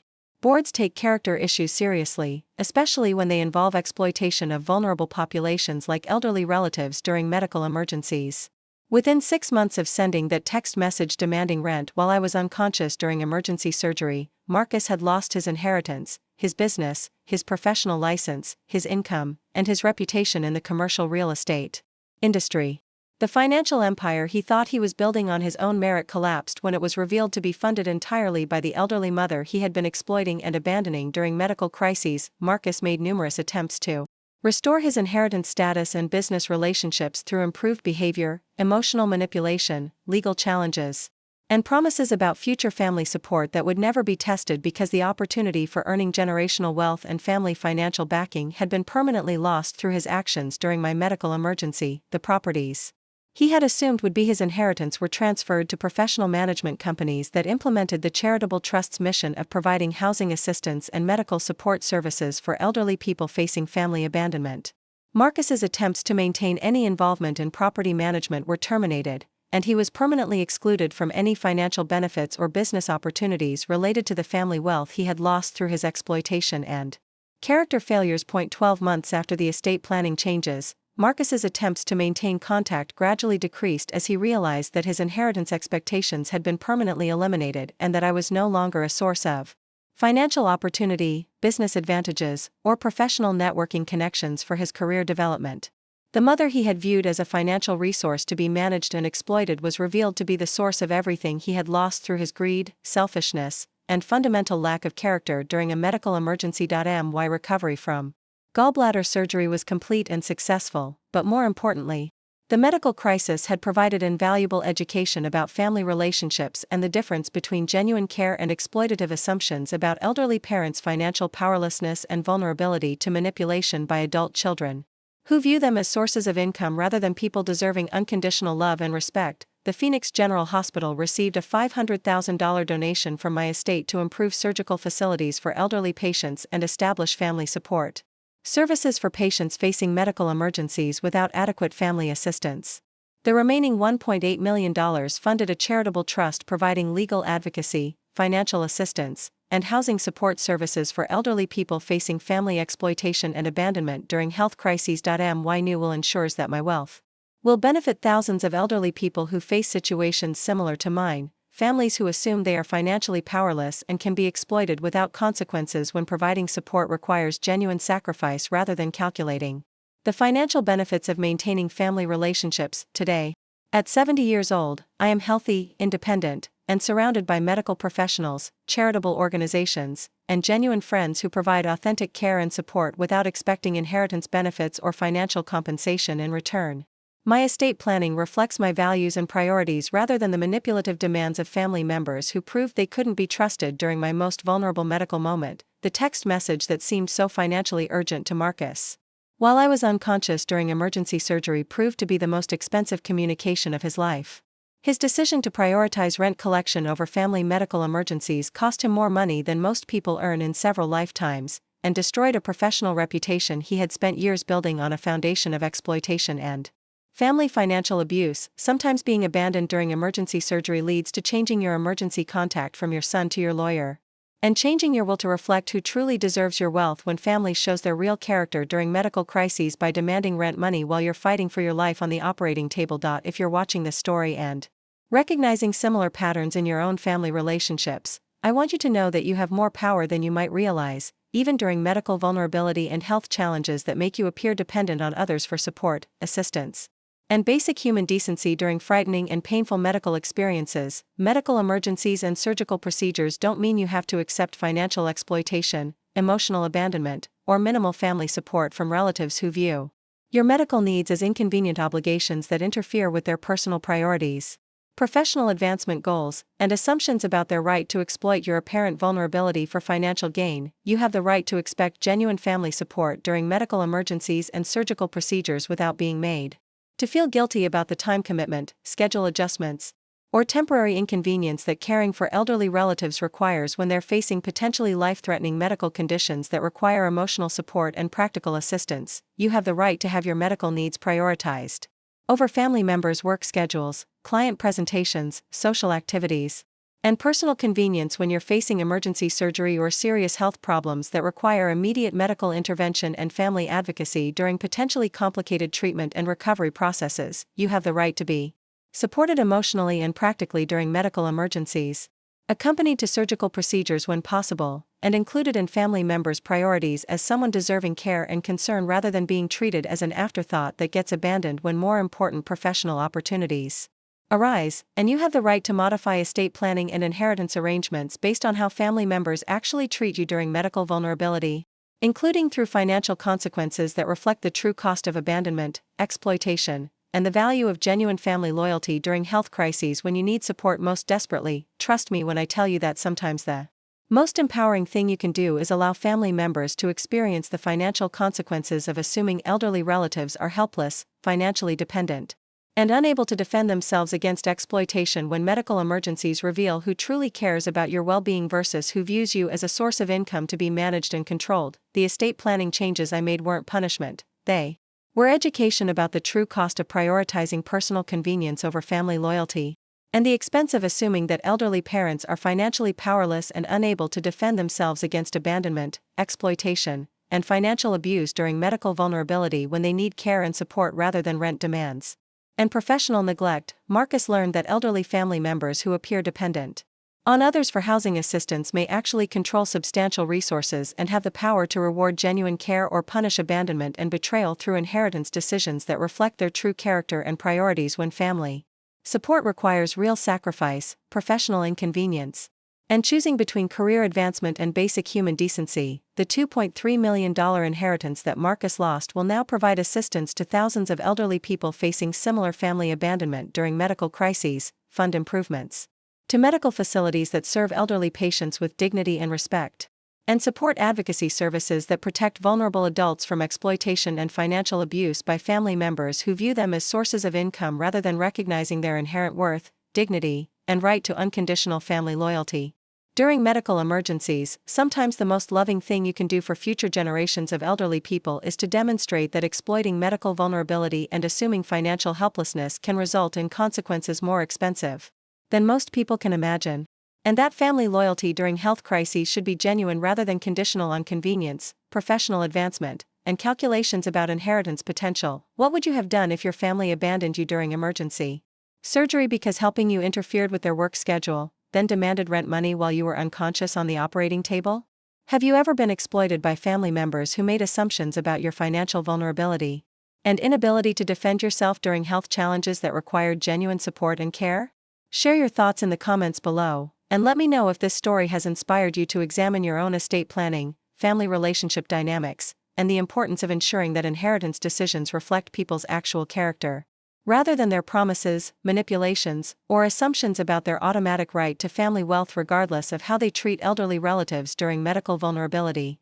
And if you found this story of reclaiming power and demanding genuine care during medical crises resonating with you, make sure to like this video and subscribe for more stories of people who chose dignity and autonomy when others tried to exploit their apparent helplessness during health emergencies, medical procedures, and recovery periods when they needed family support most desperately. Sometimes being abandoned during emergency surgery and receiving rent demands while unconscious can lead to the most expensive education about the cost of assuming elderly parents are financially powerless, and the warmest appreciation for the thousands of elderly people who will now benefit from resources that were almost wasted on family members who demonstrated they didn't deserve the privilege of inheritance through their actions during times of perceived medical vulnerability and exploitation opportunities. Remember, your worth isn't determined by your apparent need for medical assistance during surgical procedures. Your power doesn't disappear during health challenges that require family support, and your inheritance decisions should reflect the true character of people who claim to care about you when they believe you have nothing to offer in return except rent money and opportunities for financial exploitation during medical emergencies. The emergency surgery that Marcus thought was just an inconvenient disruption to his client presentation became the most expensive mistake of his life, revealing that elderly parents who seem financially dependent during medical crises may actually hold the keys to generational wealth that disappears permanently when family loyalty proves to be conditional on convenience rather than genuine love, care, and commitment to supporting each other during life's most challenging and vulnerable moments. Thank you for watching, and remember, never underestimate the power of an elderly person who appears medically vulnerable and financially dependent but is actually in complete control of resources that could change your life forever, especially when your treatment of them during their apparent helplessness determines whether you'll benefit from those resources or whether they'll be redirected to people who actually deserve them through demonstrated character, genuine care, and unconditional family loyalty. The medical appointment that Marcus thought was routine healthcare became the most expensive day of his life, and the inheritance he assumed was his birthright became a charitable legacy that will benefit thousands of elderly people who face similar abandonment, exploitation, and financial abuse during medical crises when they need family support most desperately. Sometimes justice comes with compound interest. calculated over decades of wealth building, and payable in full to those who demonstrate that elderly family members deserve respect, dignity, and genuine care regardless of their apparent medical vulnerability, financial dependence, or ability. To compensate family members for their time and attention during health challenges that require real sacrifice and professional inconvenience, the text message change from demanding rent to losing everything was just the beginning of consequences. That would teach Marcus that elderly parents who seem powerless during medical emergencies may actually hold the keys to generational wealth that disappears permanently when family loyalty proves to be conditional on financial extraction rather than genuine love, care, and commitment to supporting each other through life's most difficult and vulnerable moments. And sometimes, the best inheritance you can leave is the lesson that treating elderly people with dignity and respect during their most vulnerable medical moments isn't just the right thing to do, it's also the financially smart thing to do, because you never know who might be watching, evaluating, and making decisions about your future based on your character when you think no one important is paying attention to your treatment of vulnerable family members during medical emergencies. The emergency surgery I faced alone became the most valuable test Marcus never passed, and the most expensive lesson about the true cost of assuming that elderly parents are powerless, financially dependent, and unable to defend themselves against abandonment, exploitation, and financial abuse when family support requires genuine sacrifice rather than calculating the benefits of maintaining relationships with people you view as sources of income rather than family members deserving unconditional care and respect. Never underestimate the power of an apparently vulnerable elderly person who might just be testing your character while holding the keys to your entire financial future, especially when they're lying unconscious on an operating table and you're sending text messages demanding rent money instead of providing the family support, emotional care, and genuine concern that medical emergencies require from people who claim to love you. The text message that cost Marcus $2.3 million and his entire professional future will serve as a permanent reminder that family loyalty during medical crises shouldn't be conditional on convenience, and that assuming elderly parents are financially powerless can result in consequences that destroy everything you thought you were working toward while teaching you the true cost of prioritizing rent collection over basic human decency during emergency surgery. Up next, you've got two more standout stories right on your screen. If this one hit the mark, you won't want to pass these up. Just click and check them out. And don't forget to subscribe and turn on the notification bell, so you don't miss any upload from us.